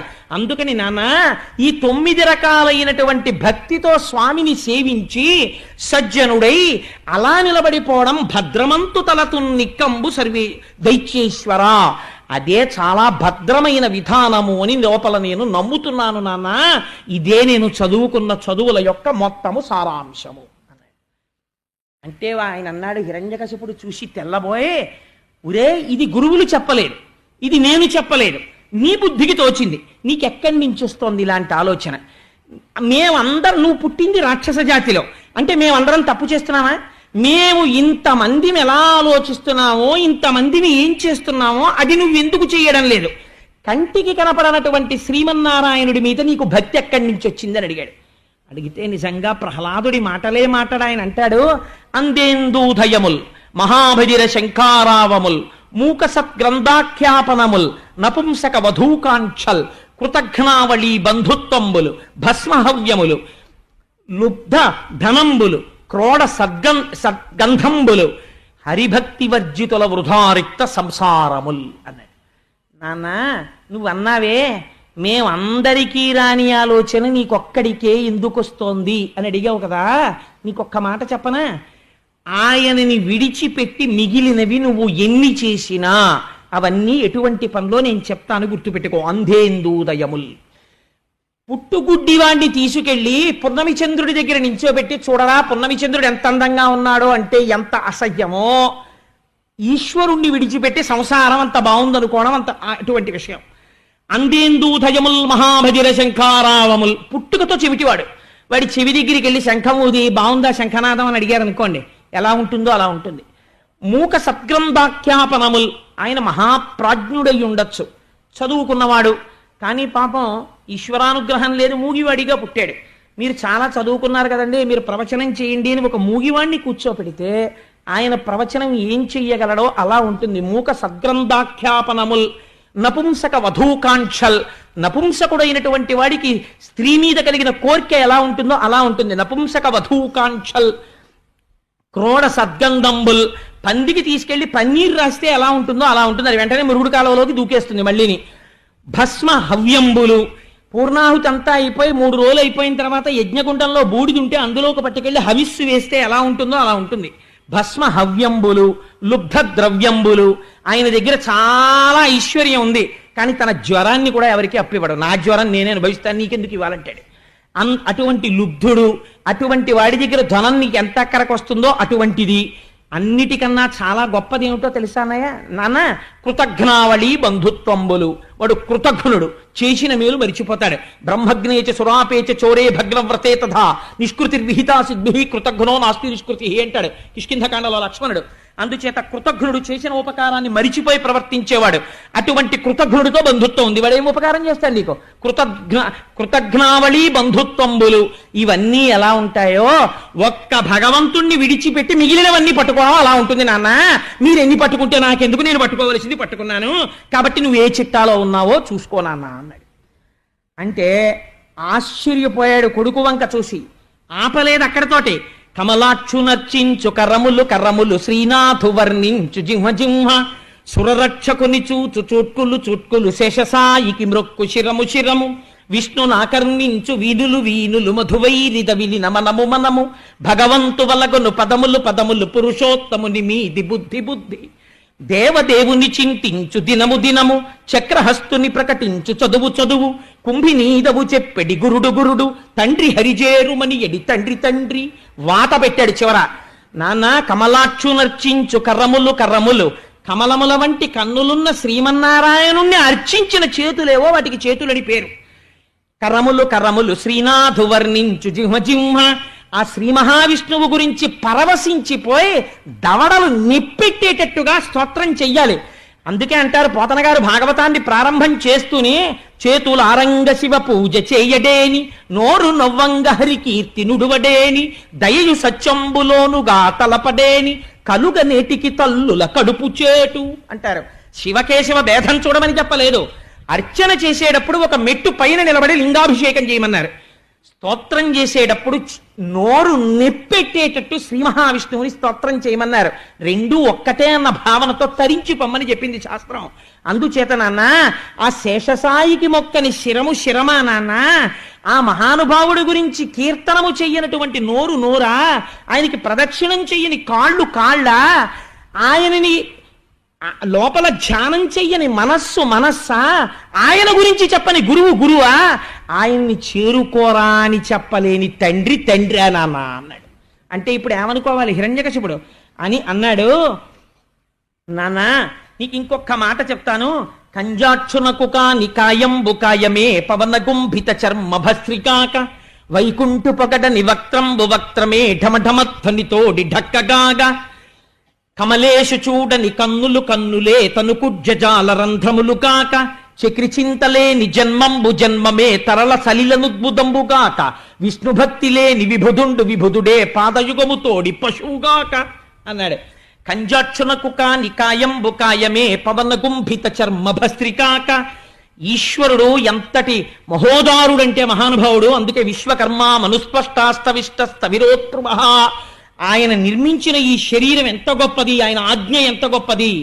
2 ముక్కులు, 2 కళ్ళు, 2 చెవులు, 6, నోరు 7, మలద్వారం 8, మూత్రద్వారము 9 అనేటటువంటి 9 రంధ్రములు కలిగినటువంటి ఒక తోలు తిత్తి ఎందు ప్రాణ అపాన వ్యాన ఉదాన సమాన నాగ కూర్మ కృకర ధనంజయ దేవదత్తములు అనేటటువంటి 10 వాయువులు ఆయన శాసనం అయ్యేంత వరకు బయటికి వెళ్ళడానికి వీల్లేదు. అలా నిక్షేపించి నడిపిస్తున్నటువంటి పరమాత్మని తలుచుకోనటువంటి వాడు కంజాక్షునకుగా నికాయంబు కాయమే పవన గుంభిత చర్మ భస్త్రికాక.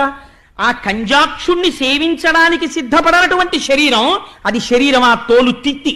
ఆయనకి సేవ చెయ్యడానికి ఇలా ముందుకు రాని చెయ్య అది తలుపుకున్న గడియ. ఆయనని స్తోత్రం చెయ్యని నోరా అది ఢమఢమ శబ్దంతో కూడుకున్న ఢక్క. ఆయనకి ప్రదక్షిణం చెయ్యడానికి ఇష్టపడనటువంటి కాళ్ళ అవి పశువు యొక్క కాళ్ళు. ఆయనని తలుచుకోని రోజా విస్మృతి చేత మరణము పీనుగుగా తిరిగాడు. అందుచేత నాన్న చెయ్యవలసినది ఏమైనా ఉంటే ఒక్క ఆయన కైంకర్యము చెయ్యడానికే మనిషి బ్రతకాలి. అటువంటి బుద్ధితో ఉండాలి నాన్న అన్నాడు. అంటే ఇప్పుడు కోపం ఎవరి మీదకి తిరిగిందో తెలుసా అండి? ఆపట్లేదు, పద్యం వెనకాల పద్యం చెప్పేస్తున్నాడు. మేమేం చెప్పలేదు మహాప్రభో అన్నట్టుగా ముందు హడిలిపోయి చూస్తున్న వాళ్ళు చండామర్కులు చూస్తున్నారు. ఈ పిల్లాడు చెప్తున్న పద్యాలు చూసి గురువుల వంక చూశాడు. వజ్జలు నేర్పని మది మజ్జాతుడవైన నీకు మరి యవ్వనిచే నుజ్జాలమయ్య బాలక తజ్జనులం పేరు కొనుము తగనామ్రోలన్. ఎంత అహంకారమో చూడండి. వజ్జలు నేర్పని మది గురువులు చెప్పలేదు అని వాళ్ళ సంజ్ఞలు చెప్పేస్తున్నాయి. వాళ్ళు హడిలిపోయి చూస్తున్నారు వీడికి ఎక్కడొచ్చాయి ఈ పద్యాలని. వజ్జలు నేర్పని మది మజ్జాతుడవైన నీకు మరి ఎవ్వరిచే నుజ్జాలమయ్య బాలక. నా జాతిలో పుట్టావు రాక్షసుడిగా, కానీ నీకు మరి ఎక్కడి నుంచి వచ్చాయి ఈ పద్యాలన్నీ? ఎలా చెప్తున్నావు శ్రీమన్నారాయణుణ్ణి సేవించాలని? నీకు ఈ భక్తి ఎలా కలిగింది? తజ్జనులం పేరు కొనుము తగనామ్రోలన్.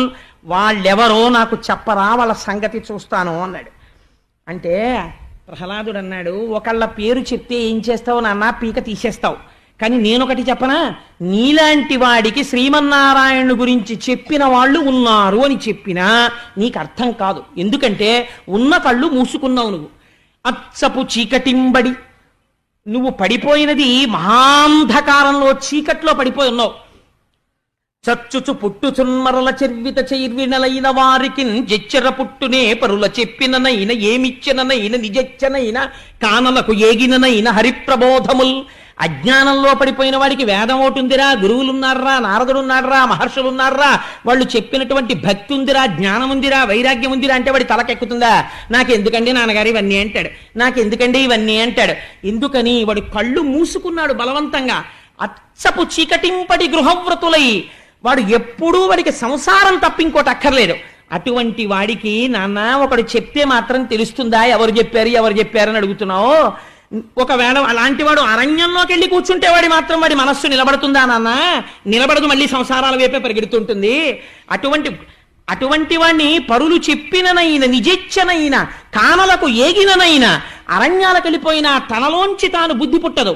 అడవికి వెళ్ళిపోయినా రాదు. ఒకడు ప్రబోధం చేస్తే రాదు. అజ్ఞానావస్థలో కోరి కూరుకుపోతూ సంసారము సత్యమని నమ్మేటటువంటి నీలాంటి అహంకార పూరితులైనటువంటి వ్యక్తులకి ఎవరు చెప్పారని చెప్తే నీకు అర్థం అవుతుంది నాన్న అన్నాడు. అంటే ఇంకా వచ్చిందండి ఆగ్రహం. రాక్షసుల్ని పిలిచాడు.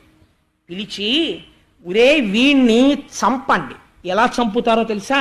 మామూలుగా చంపద్దు. వీణ్ణి తీసుకెళ్ళి మంచులో నిలబెట్టండి. కొన్నాళ్ళు అన్నం ఇవ్వడం మానేయండి. ఆ తర్వాత వీడి నవరంధ్రములు మూసేసేయండి. వీడు ఊపిరి కోసం గిలగిల కొట్టుకుంటాడు. వీడి మీద ఆభిచారిక ప్రయోగాలు చెయ్యండి. ఆ తర్వాత నేను నా మాయలు చూపెట్టి భయపడతాను. భయంకరంగా అందరూ కలిసి కొట్టండి. మరుగుతున్న నూనెలో తొయ్యండి. పర్వత శిఖరాల మించి కింద తొయ్యండి. ఏనుగులతో తొక్కించండి. సముద్రంలో పారేయండి. ఆఖరణ చచ్చిపోయాడని తీసుకొచ్చి నాకు ఆ శవాన్ని చూపించండి. ఒక తండ్రి కొడుకు మీద ఇలా అనడమా భగవద్భక్తి కన్నాడు ధర్మరాజు గారు. ఇది విని అంటే ఈశ్వరుడి మాయ అలా ఉంటుందిరా.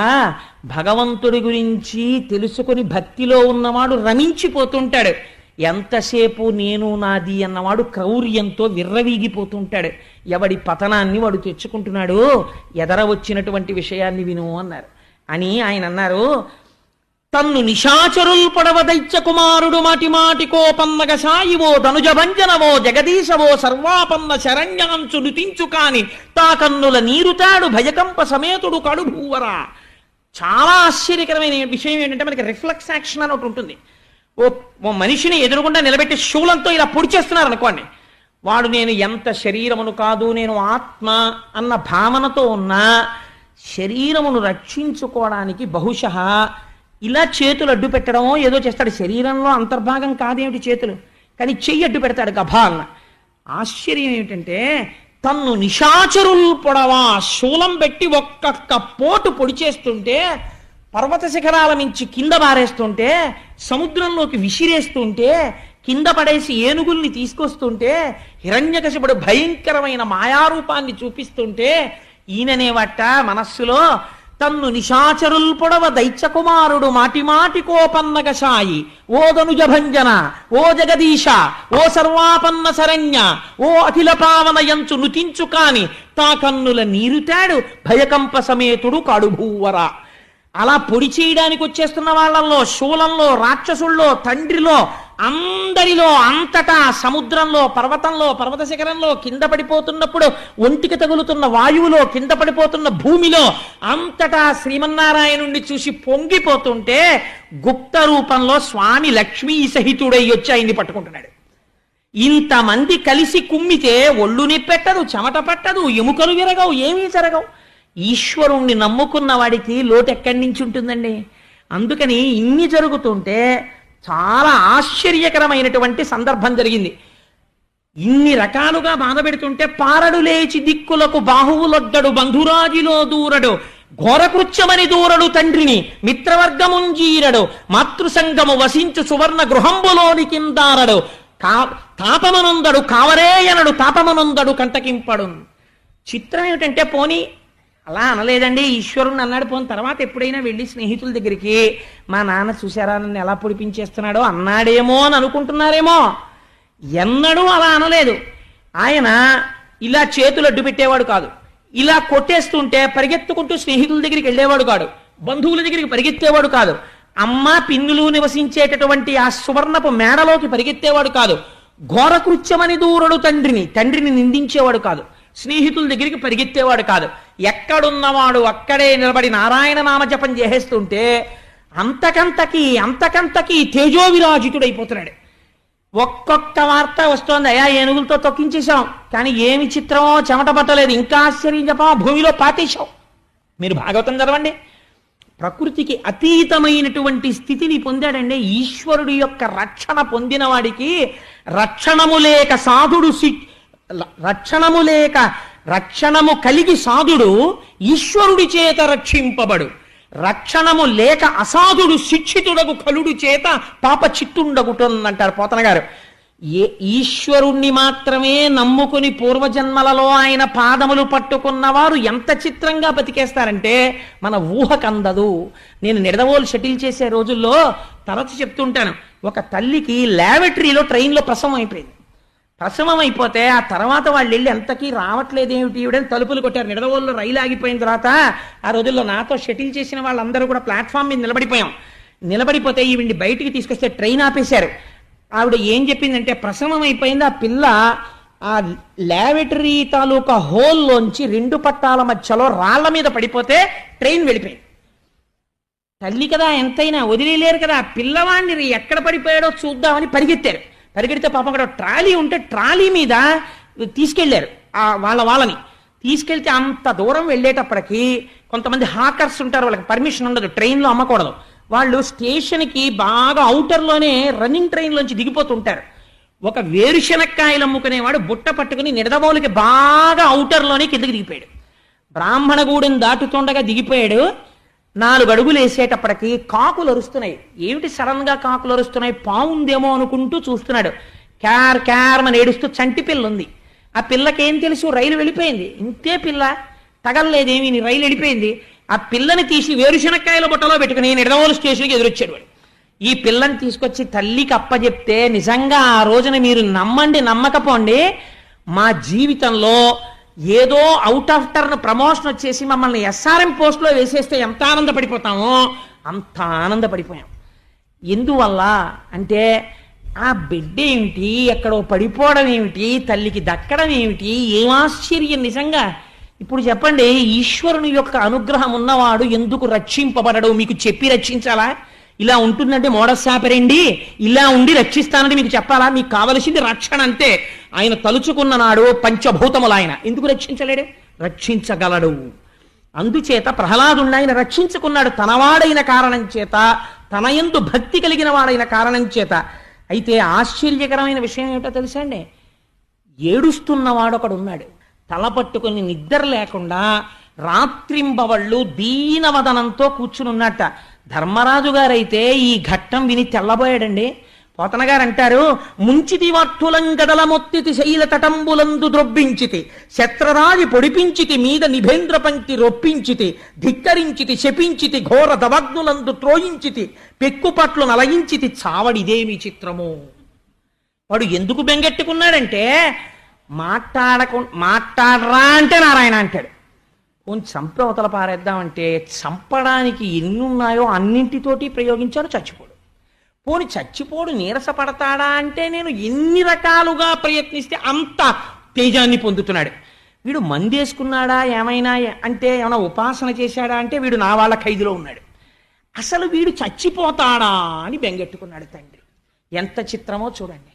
ఇప్పుడు మళ్ళీ గురువులు చూశారు, అయ్యయ్యో అంత బెంగెట్టుకోకయ్యా, ఎలా చచ్చిపోతాడా కొడుకని, సావుతో సమానమైన మందు ఒకటి మా దగ్గర ఉంది, అది వేసేస్తాను తీసుకెళ్ళి. అప్పుడు వీడు చచ్చిపోయిన వాడితో సమానం అయిపోతాడు. ఏమిటో తెలుసా? ఈ పిల్లవాడికి కొద్దిగా వయస్సు వస్తోంది కాబట్టి చాలా గొప్పగా రకరకాలుగా కామశాస్త్రాన్ని బోధ చేసేస్తాం. చేసేస్తే వీడు భ్రష్టుడైపోతాడు, సంసారమునందు అనురక్తి కలుగుతుంది అని తీసుకుని మళ్ళీ ఆ పిల్లవాడిని గురువులు తీసుకెళ్ళి ఆయనకి శాస్త్రబోధ ప్రారంభించారు. పరమ సంతోషంగా కూర్చుని చక్కగా నేర్చుకుంటున్నాడు. అని ఏది చెప్పు అంటే చక్కగా చెప్తున్నాడు. ఒక రోజున గురువులందరూ కలిసి ఏదో అనుష్ఠానం చేసుకుందామని గృహ కార్యములను నిర్వర్తించటం కొరకు అన్నారు పోతన గారు. వాళ్ళకి ఇంటి పనులు ఉండమేమిటండి మరి, అందుకని ఇంటి పనుల కోసమని లోపలికి వెళ్ళారు. వెళ్ళగానే ఈయన పిల్లలందరినీ పిలిచాడు. పిల్లలందరినీ పిలిచి ఒక మాట చెప్పాడు, ఒరే ఈ ఆటలు ఎంతకాలం ఆడతారు, కానీ నేను మీకు ఓ విషయం చెప్తాను, మీ అందరూ కూర్చోండి అన్నాడు. మనకి ఆయుర్దాయం 100 సంవత్సరాలు. 100 సంవత్సరాలలో మనం రాత్రి అయితే నిద్రపోతాం కాబట్టి 50 ఏళ్ళు నిద్రలో పోతుంది, 20 ఏళ్ళు శిశువుగా పోతుంది, బాల్యంలో పోతుంది, ఇంకా మిగిలేది 30 ఏళ్ళు. ఆ 30 ఏళ్లలో మన కోరికలన్నీ అక్కర్లేని విషయాలన్నిటికీ తగులుకుని అరిషడ్వారగాలకి లొంగిపోతాయి. కామక్రోధ లోభ మద మోహ మాత్సర్యములు పట్టుకుంటాయి. పట్టుకుని పతనం అయిపోయి అక్కర్లేని బంధనాలన్నీ పెంచేసుకుని నా భార్య, నా బిడ్డలు, నా బంధువులు, నా స్నేహితులు అని పట్టుపురుగు తన గూడు తాను నిర్మించుకుని ఆ గూటిలో తానే మరణించినట్టు మనమే ఈ బంధనాలన్నీ పెంచేసుకుని ఎన్ని జన్మలెత్తామోరా. నా మాట వినండి, నాకు ఈ పంచభూతములను 3 గుణములను 27 తత్వములను నిర్మించి మాయ చేత ఈశ్వర దర్శనము కాకుండా కప్పి ఉంచిన వాడు పరమాత్మ. బంగారు గనులను తవ్వినప్పుడు బంగారం దొరకదు, అందులో ఏం దొరుకుతుందంటే బంగారముతో కలిసిన ధూళి దొరుకుతుంది. ధూళి దొరికితే స్వర్ణకారుడు దాన్ని అగ్నిహోత్రమునందు తప్తము చేస్తాడు, చేసి ధూళిని వేరు చేస్తాడు, శుద్ధ బంగారమును గ్రహిస్తాడు. అలా గురువుల దగ్గర బోధ పొందినటువంటి మహానుభావులైనటువంటి వాళ్ళు ఆత్మవిచారణ చేసి సంసారం అనే పుల్లు పక్కన పెట్టి లోపల ఉన్న ఆత్మస్వరూపాన్ని దర్శనం చేసి మళ్లీ పుట్టవలసిన అవసరం లేనటువంటి పునరావృత్తి రహిత శాశ్వత శివ సాయుధ్యమును పొందుతున్నారు. అందుకని మీరు కూడా అలా పొందడానికి ప్రయత్నం చేసేటటువంటి ఉద్దేశంలో ఉండండి. మనకి 2 శరీరాలు ఉన్నాయి, ఒకటి స్థిర శరీరము, ఒకటి చర శరీరము. చర శరీరం అంటే ఇది చర్మము, రక్తము, కొవ్వు, అస్థి, శుక్ల, మేధ ఇటువంటి పదార్థములతో తయారు చేయబడుతుంది. ఇవి ఈ పదార్థములన్నీ భూమిలో కలిసిపోతాయి, అగ్నిలో కలిసిపోతాయి, వాయువులో కలిసిపోతాయి. ఒకనాడు స్థిరముగా ఉండేటటువంటిది ఆత్మ ఒక్కటే. కాబట్టి మీ అందరూ ఆత్మదర్శనాభిలాషులు కండి, నా మాట నమ్మండి అన్నాడు. అంటే వాళ్ళు అన్నారు, ఒరే ఈ పాఠం ఏమిటో చాలా గమ్మత్తుగా ఉంది, నువ్వు చెబుతున్నది సత్యమే అనడానికి మాకేమీ అనుమానం లేదు. కానీ ఒక్క అనుమానం మాత్రం నిన్ను అడుగుతాం. నువ్వు మాతోనే కలిసి ఇక్కడ చేరావు, నువ్వు మాతోనే చదువుకున్నావు, గురువులు మాకేం చెప్పారో నీకు అదే చెప్తున్నారు. గురువులు చెప్పని ఈ విషయాలు నీకెవరు చెప్తే వచ్చాయిరా అన్నాడు. ఆయన అన్నాడు, మహానుభావుడు నారదుడు చెప్పాడయ్యా అన్నాడు. నారదుడు చెప్పాడంటే వాళ్ళన్నారు, అసలు నారదుడిని నువ్వు ఎప్పుడు కలుసుకున్నావు? నాకు తెలిసి ఎప్పుడు అంతఃపురంలో ఉన్నావు, లేకపోతే ఈ విద్యాలయంలో ఉన్నావు. నువ్వు ఎప్పుడు నారదుడి దగ్గరికి వెళ్ళావు, ఎప్పుడు నేర్చుకున్నావు అన్నారు. ఇక్కడే గమ్మత్తు. హిరణ్యకశిపుడు తపస్సు చేసుకుంటున్నప్పుడు గర్భిణి అయ్యున్నటువంటి లీలావతీదేవిని చెరపట్టి ఇంద్రుడు ఈడ్చుకుపోతున్నాడు. నారదుడు ఎదురొచ్చి మహాపతివ్రత అయినటువంటి కాంతని ఎందుకు చెరబట్టి తీసుకెడుతున్నావు అని అడిగాడు. అడిగితే ఆయన అన్నాడు, నాకు ఆవిడ మీద క్రోధం లేదు. ఆవిడ గర్భమునందు హిరణ్యకశిపుని యొక్క తేజం ఉన్నది. వాడు తపస్సు ఎందే మడిసిపోతున్నాడని మేము అనుకుంటున్నాం. ఎందుకంటే వాడి శరీరం అంతా రక్తం కూడా ఈగలు నాకేశాయి, అంత తపస్సు చేస్తున్నాడు. వాడు ఆ తపస్సులోనే అలా పడిపోతాడేమో అని మాకు ఆశ. ఈలోగా వీడు కూడా పెద్దవాడైతే అందుకని ఆ బిడ్డడు పుట్టగానే సంహారం చేసి వీడిని విడిచిపెడతానన్నాడు. అంటే నారదుడు అన్నాడు, నీకేం తెలుసయ్యా, ఆవిడ గర్భంలో ఉన్నటువంటి వాడు మహావిష్ణు భక్తుడైనటువంటి వాడు ఉన్నాడు. వాడు జన్మ చేత భక్తి జ్ఞాన వైరాగ్యములతో పుడుతున్నాడు. అటువంటి మహాపురుషుడి యొక్క కథ వింటే తరించిపోతాం. అటువంటి వాణ్ణి నేను తరింప చెయ్యాలి. అందుకని లీలావతిని నా ఆశ్రమానికి తీసుకెడతానని తీసుకుని వెళ్ళి అక్కడ ప్రబోధం చేశాడు. వేదాంత తత్వాన్నంతటినీ చెప్పాడు. చెబుతున్నప్పుడు లీలావతి వింటుండేది. చిత్రం ఏమిటంటే విన్నటువంటి లీలావతి మరిచిపోయింది. కడుపులో ఉన్నటువంటి పిల్లవాడికి జ్ఞాపకం ఉండిపోయింది. ఎందుకు జ్ఞాపకం ఉండిపోయిందంటే నా గొప్పని చెప్పలేదు ప్రహ్లాదుడు. వెల్లిగొన నాటి నుండి ఉల్లసితంబైన దైవ యోగంబున శోభిల్లుడు మునిమతమంతయు ఉల్లంబున మరపు పుట్టదొకనాడైనన్. మా అమ్మ మళ్ళీ వచ్చి హిరణ్యకశిపుడితో సంసారంలో పడిపోయి భోగభాగ్యాల్లో నారదుడు చెప్పినటువంటి బోధ మరిచిపోయింది. కారణం గురువుల యొక్క అనుగ్రహం మా అమ్మయందు లేదు. గురువుల అనుగ్రహం, దైవం అనుగ్రహం నాయందుంది. అమ్మ కడుపులో విన్న నాకు నిలబడిపోయిందయ్యా. గురువు అనుగ్రహం, దైవానుగ్రహం, జ్ఞానం నిలబడడానికి ఎంత అవసరమో చూశారా అన్నాడు. వీళ్ళందరూ లేచి భజన మొదలెట్టారు, నారాయణ భజన. లోపల నుంచి గురువులు బయటికి వచ్చారు. ఈ పిల్లాండి పట్టుకుని జర ఈడుస్తూ హిరణ్యకశిపుడి దగ్గరికి తీసుకెళ్లారు. అయ్యా, తులసివనంలో గంజాయి పుట్టినట్టు రాక్షస వంశంలో నీ కొడుకు పుట్టాడు. వీడికి మేము పాఠం చెప్పడం దేవుడెరుగు. వీడు రాక్షసులందరినీ పాడి చేశాడు, అందరినీ నారాయణ భక్తుల్ని చేసేస్తున్నాడు, అందరికీ తత్వబోధ మొదలెట్టాడు. అయ్యా, ఏం చేసుకుంటావో చేసుకో అన్నారు. అనేసరికి ఆయన యొక్క కళ్ళల్లోంచి అగ్నిహోత్రం కురిసింది. కురిసి, ఉరే ఎవరి దిక్కు చూసుకుని, ఎవరి బలం చూసుకుని నీవు ఇలా ప్రవర్తిస్తున్నావు అన్నాడు. బలయుతులకు దుర్బలులకు బలమెవ్వడు, నాకు నీకు బ్రహ్మాదులకు బలమెవ్వడు, ప్రాణులకును బలమెవ్వండట్టి విభుడు బలమ సురేంద్ర అన్నాడు ప్రహ్లాదుడు. నాన్న, బలమెవ్వరు, నీకు దిక్కెవరని అడుగుతావు ఏమిటి? నీలో బలానికి కారణం ఎవరో వాడే నాలో బలానికి కారణం. బలహీనుడైన వాడిలో ఉన్న కొంచెం బలానికి కారణం ఎవరో, లోకాల్ని సంపాదించినటువంటి మహాబలవంతుల బలానికి కారణం ఎవడో వాడు నాకు దిక్కు నాన్న అన్నాడు. ఏమిరా నీకు దిక్కంటున్నావు కదా, వాడు ఎక్కడున్నాడో చెప్పగలవా అన్నాడు. ఎక్కడున్నావో చెప్పగలవా అని అడుగుతావేమిటి నాన్న? ఇదో వెర్రి ప్రశ్న. ఎంత జ్ఞానంతో మాట్లాడాడో చూడండి. ఇందుగలడందులేడని సందేహము వలదు చక్రి సర్వోపగతుండు, ఎందెందు వెదకి చూచిన అందందే కలడు దానవగ్రని వింటే. వెదకి చూచిన జ్ఞాననేత్రంతో చూస్తే దారువు కనబడదు, దంతి కనబడదు, దారువు కనబడుతుంది నాన్న. ఆభరణం కనబడదు, స్వర్ణం కనబడుతుంది, పాత్ర కనబడదు, మట్టి కనబడుతుంది. జ్ఞాననేత్రంతో చూడు, ఉన్నది నారాయణుడు ఒక్కడే ఉన్నాడు, అంతటా స్వామి ఉన్నాడు, నువ్వు చూడడానికి ప్రయత్నం చేయి అన్నాడు.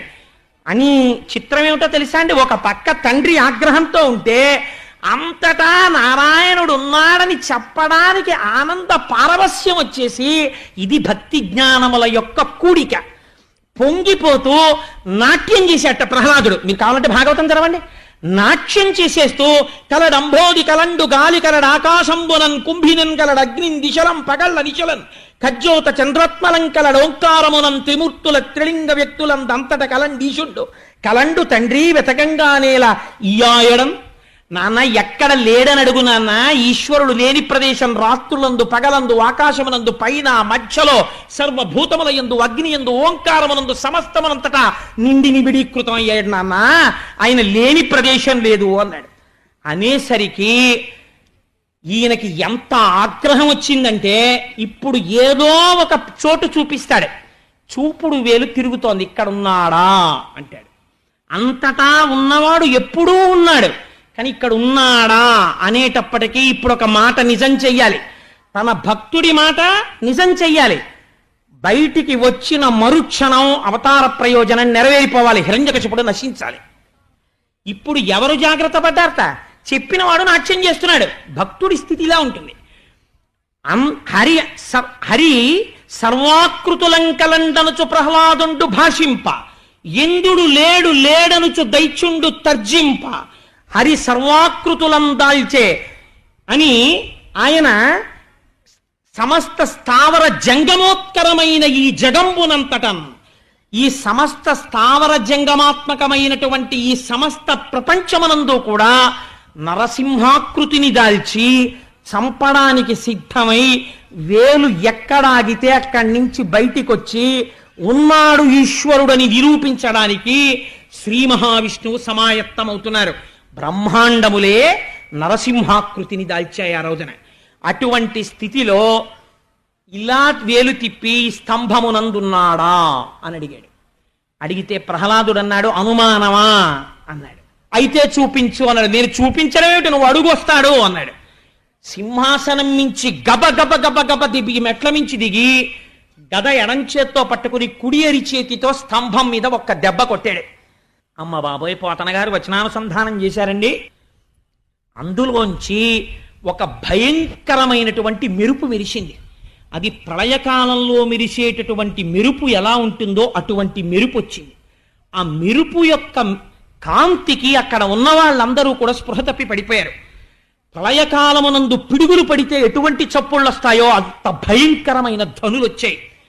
మహానుభావుడు అపారమైన తేజోవంతమైన పాదములతో, పాదములకు అలంకరింపబడినటువంటి మణిమంజీరములతో, బలిష్టమైన తొడలతో, గుండ్రని పిక్కలతో అలంకరింపబడిన పట్టు పీతాంబరంతో, దాని మీద పెట్టబడినటువంటి మొలనూలుతో, మొలనూలులోంచి వస్తున్నటువంటి చిరుగంటల సవ్వడితో, పిడికిటితో పట్టుకోవడానికి వీలైన సన్నని నడుముతో, గుండ్రంగా తిరిగి లోపలికి వెళ్ళినటువంటి నాభితో, కఠినమైన శిల వంటి విశాలమైన వక్షస్థలంతో, అనంతమైన బాహువులతో, శంఖ చక్ర గద పద్మ తోరణములను గండ్రగొడ్డలిని పట్టుకున్నవాడై, చక్కటి పొడుచుకొచ్చినటువంటి చుబుకంతో, గాలికి అల్లల్లాడుతున్నటువంటి నవపల్లవం ఎలా ఉంటుందో అటువంటి ఎర్రటి అదురుతున్న రోషముతో కూడిన పెదవితో, ముత్యాల వంటి దంతపంక్తితో, మందర పర్వత గుహ ఎలా ఉంటుందో అటువంటి నోటితో, నాసికారంధ్రములతో, తూర్పు కొండ మీద ప్రకాశిస్తున్నటువంటి రెండు సూర్యుల అన్నటువంటి నేత్రములతో, విశాలమైన పాలభాగముతో, అంతటా ఆవరించిన ఎర్రటి జుట్టుతో, నవరత్న ఖచ్చితమైనటువంటి కిరీటంతో, అటు ఇటు శిరస్సుని కదుపుతుంటే ఆయన యొక్క రోమములు ఆకాశమంతటా వ్యాపించి కొడితే సిద్ధుల యొక్క విమానములు కింద పడిపోయాయి. ఆనాడు స్తంభంలోంచి బయటికి వచ్చి గర్జన చేసి ఘూర్నిల్లితే ఆ ధనులకు సముద్రములు తిరుగుడు పడ్డాయి. భూమి కంపించి బద్దలైపోయింది. ఎక్కడి వాళ్ళక్కడ స్తంభీభూతులై ప్రళయం వస్తోందనుకున్నారు. ఇటువంటి మూర్తిని చూసి కూడా దుస్సాహసం చేశాడు హిరణ్యకశిపుడు. కత్తి పట్టుకుని స్వామి మీద పడ్డాడు. పడితే గాలిన్ కుంభిని అగ్నియంబువల ఆకాశస్థలిన్ దిక్కులన్ రేలన్ ఘస్రములన్ తమ ప్రభల భూరిగ్రాహ వ్యాళాదిత్య నరాది జంతు కలహ వ్యాప్తిన్ సమస్త్రాస్త్ర శస్త్రాలిన్ మృత్యువులేని జీవనము లోకాధీశ ఇప్పించవే. ఇంటి పెద్ద చతుర్ముఖ బ్రహ్మగారి మాట నిజం చెయ్యాలి.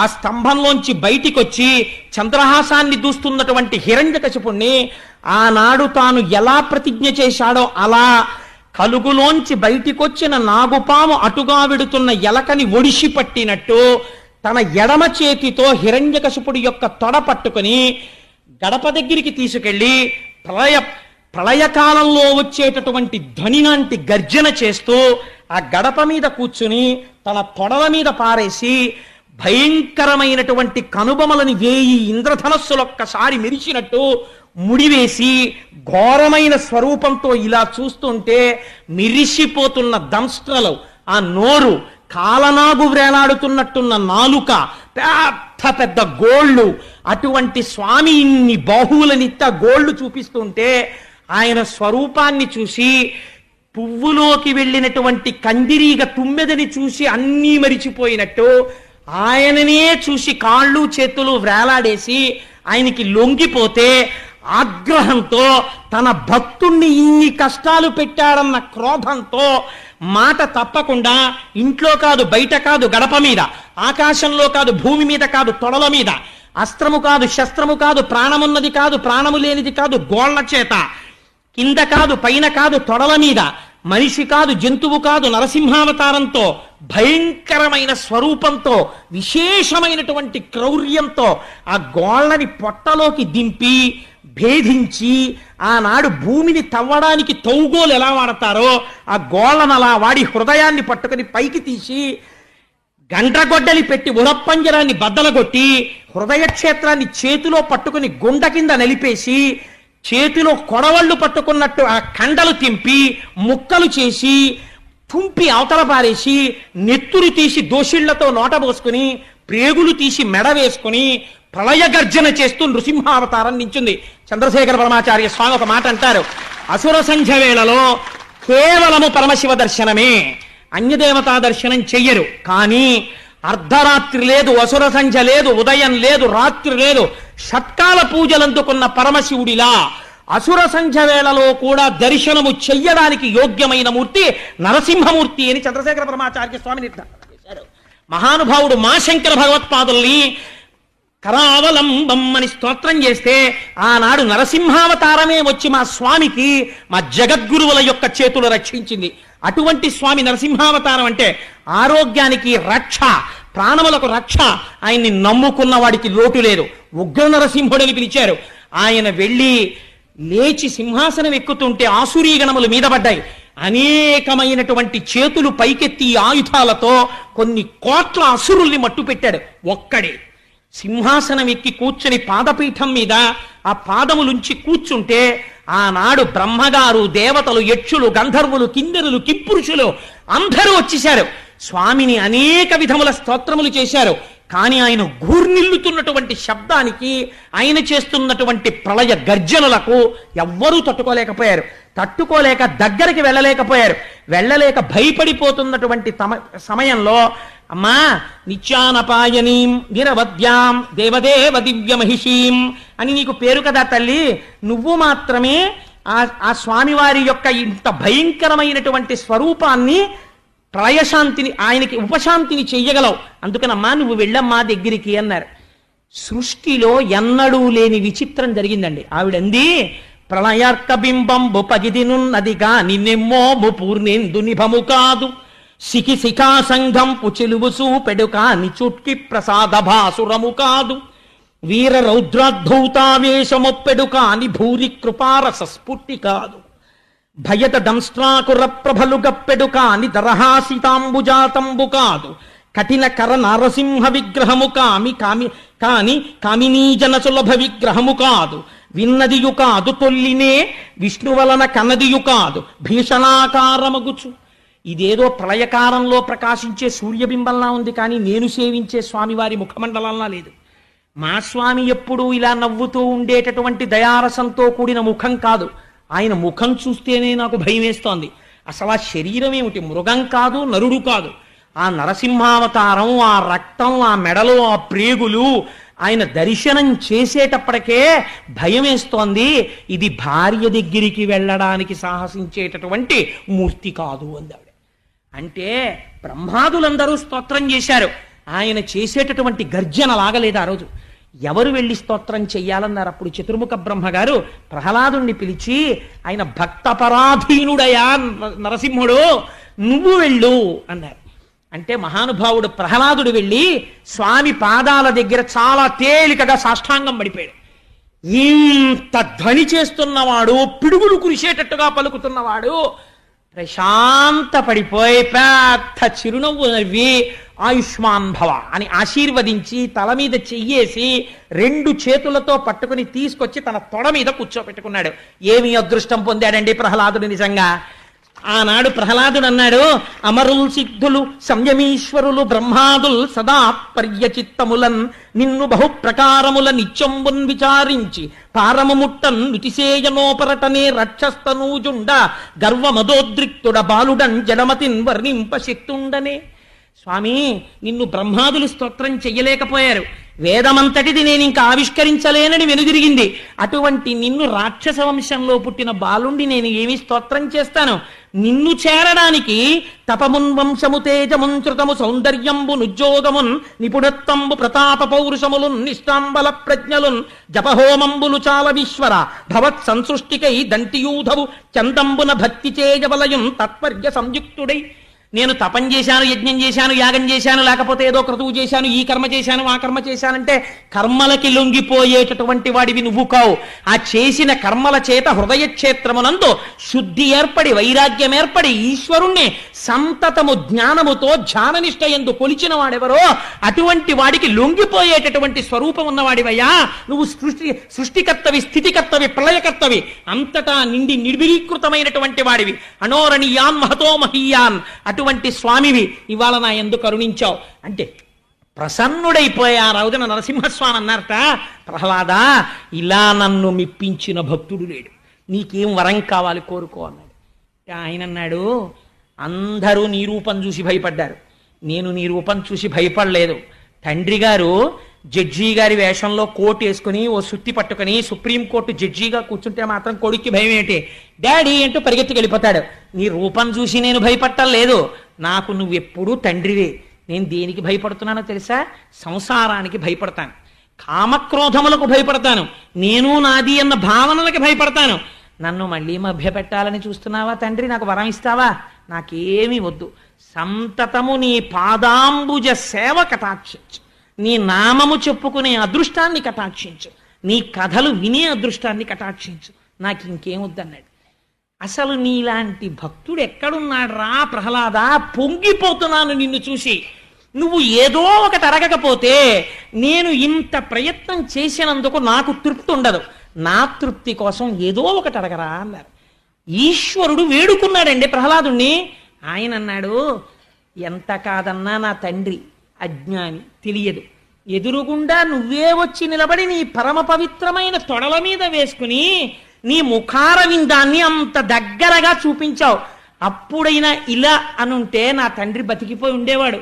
ఎంత అమాయకుడో, ఇలా అనలేకపోయాడు, రెండు చేతులు కలపలేకపోయాడు, దారుణంగా చచ్చిపోయాడు. తండ్రి ఎన్ని నీచయోనుల్లోకి వెడతాడో అలా వెళ్లకుండా నా తండ్రిని నీ దగ్గరికి చేర్చుకుంటే, నా తండ్రి కాబట్టి, నాకు జన్మనిచ్చినవాడు కాబట్టి నేను సంతోషిస్తానన్నాడు. లలిత మర్యాదుడైన ప్రహ్లాదుడధిప అంటే స్వామి నరసింహస్వామి పెద్ద నవ్వు నవ్వి అన్నారు, ప్రహ్లాద నీ చారిత్రము ధన్యము, ఎంత గొప్ప వరం అడిగావురా.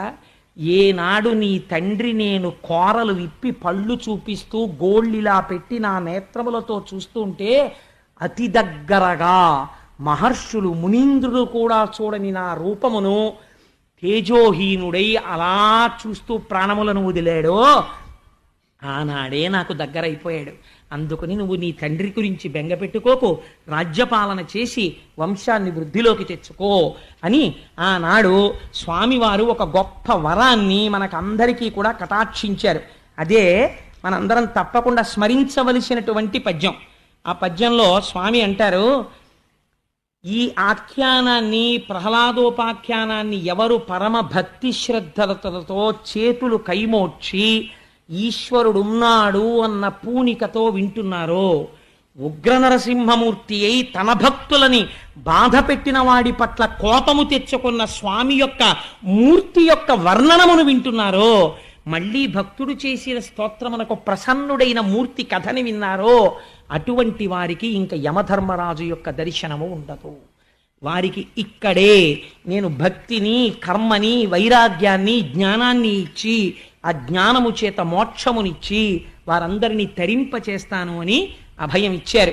ఇవాళ మనందరికీ కూడా ఆనాడు శ్రీమన్నారాయణుడు ఎలా వచ్చాడో గురువే కదా, దైవతములంచు గురువుల తలచువాడు, మనందరినీ ఉద్ధరించేటటువంటి పరివ్రాజక వేషంలో ఉండి సన్యసించి ఎంతోమందిని ఉద్ధరిస్తున్నటువంటి శ్రీ శ్రీ శ్రీ పరిపూర్ణానంద సరస్వతి స్వామి వారు వీడు చెప్పడమేమిటి, నేను కూర్చోవడమేమిటి, ఇంతసేపు నేను కూర్చోవడమా అని అనుకోకుండా నా యందు ఇంత వాత్సల్య బుద్ధితో వారు అంతసేపు కూర్చుని వినడమే నాకు చేసినటువంటి గొప్ప సమ్మానము, నాకు చేసిన గొప్ప ఆశీర్వచనం.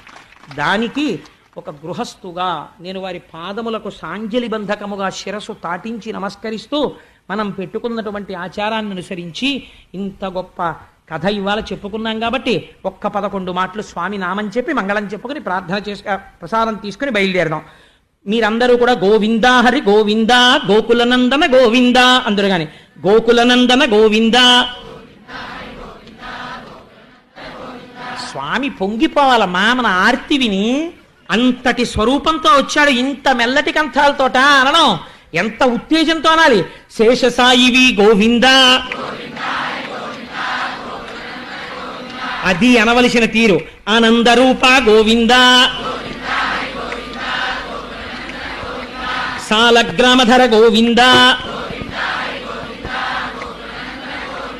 గజరాజ రక్షక గోవిందా కరుణాసాగర గోవిందా పాప వినాశక గోవిందా పాహి మురారే గోవిందా వరాహ నరసింహ గోవిందా వేణుగాన ప్రియ గోవిందా సీతానాయక గోవిందా. ఇవాళ మన పుణ్య విశేషం చేత పరిపూర్ణానంద సరస్వతి స్వామి వారు నిర్హేతుక కృపతో ఇచ్చేశారు. అలాగే కాకినాడ పట్టణంతో ప్రత్యేకమైన అనుబంధం ఉండి గృహస్థాశ్రమంలో ఉన్న వాళ్ళందరికీ మహానుభావుడు కారు పంపించారా లేదా అని కూడా చూడకుండా ఉత్తరీయం వేసుకుని రామాయణాన్ని ఇలా చంకలో పెట్టుకుని అక్కడెక్కడో ఆ వీధి వాళ్ళు రామాయణానికి అయ్యా మా ఇంటికి వచ్చి రామాయణం చెప్పండి అంటే మీ ఇంటికి వచ్చి నేను రామాయణం చెప్పడం ఏమిటండి అని అడగకుండా ఇద్దరు రామాయణం వింటే రామాయణం చెప్పుకోవడానికి అవకాశం ఇచ్చి నన్ను ఎంత తరింపచేశారో అని జీవితం అంతా రామాయణం చెప్పుకు తరించిపోయి మన్ని ఉద్ధరించి కాకినాడ పట్టణానికి ఇన్ని భక్తి బీజములు నిక్షేపించిన ఒక మహాపురుషుడు. ఆయన వెళ్ళిపోయిన రోజున నాకు తెలుసండి కాకినాడలో కొన్ని 100 కుటుంబములు అన్నం వండుకోలేదు, మా వెంకయ్యమ్మ గారి కుటుంబంతో సహా. కన్నుల నీరు పెట్టుకున్నారు, గంధపు చెక్కల్లో వెళ్ళిపోయింది వారి శరీరం. అంతటి మహాపురుషుడు శ్రీమాన్ శ్రీభాష్యం అప్పలాచార్య స్వామి వారి యొక్క ఆ కుటుంబ సభ్యులు ఇక్కడికి వచ్చారయ్యా ఒక్కసారి రండి. వారికి కృష్ణ భగవానుడి యొక్క శేషవస్త్రాన్ని అంటే నిన్నను వారు వచ్చినప్పుడు వారిని ఒక్కసారి ఇక్కడికి వచ్చి రేపటి రోజున శేషవస్త్రం గ్రహించవలసిందిగా అభ్యర్థిస్తే వారు ఇవాళ కూడా విచ్చేశారు. ఆలయం తరపున గోపాలకృష్ణ గారు మీరు బహూకరించండి, ఒక్కసారి మీరు వేదిక మీదకి వచ్చి కూర్చోండి. ఆనాడు శ్రీభాష్యం శ్రీ అప్పలాచార్య స్వామి వారు మనకు అందరికీ భక్తి బీజాలు వెదజల్లారు. వారి కుటుంబ సభ్యులు ఇవాళ రావడం మనందరికీ ఎంతో ఆనందదాయకం. నరసింహస్వామి 2 కన్నులు 2 సూర్యుల్లా కనపడ్డట్టు ఇవాళ మనకి వేదిక పక్కన ఒక పక్క పరిపూర్ణానంద సరస్వతి స్వామి, ఒక పక్క వీరు ఇద్దరూ వచ్చి మనని తరింపజేశారు. కృష్ణ పరమాత్మ శేషవస్త్రం గ్రహించి మా అందరికీ కూడా భక్తి కలగాలి అని ఆశీర్వాదం. చాలా సంతోషం అండి. సర్వం శ్రీ ఉమామహేశ్వర పరబ్రహ్మార్పణమస్తు. స్వస్తి.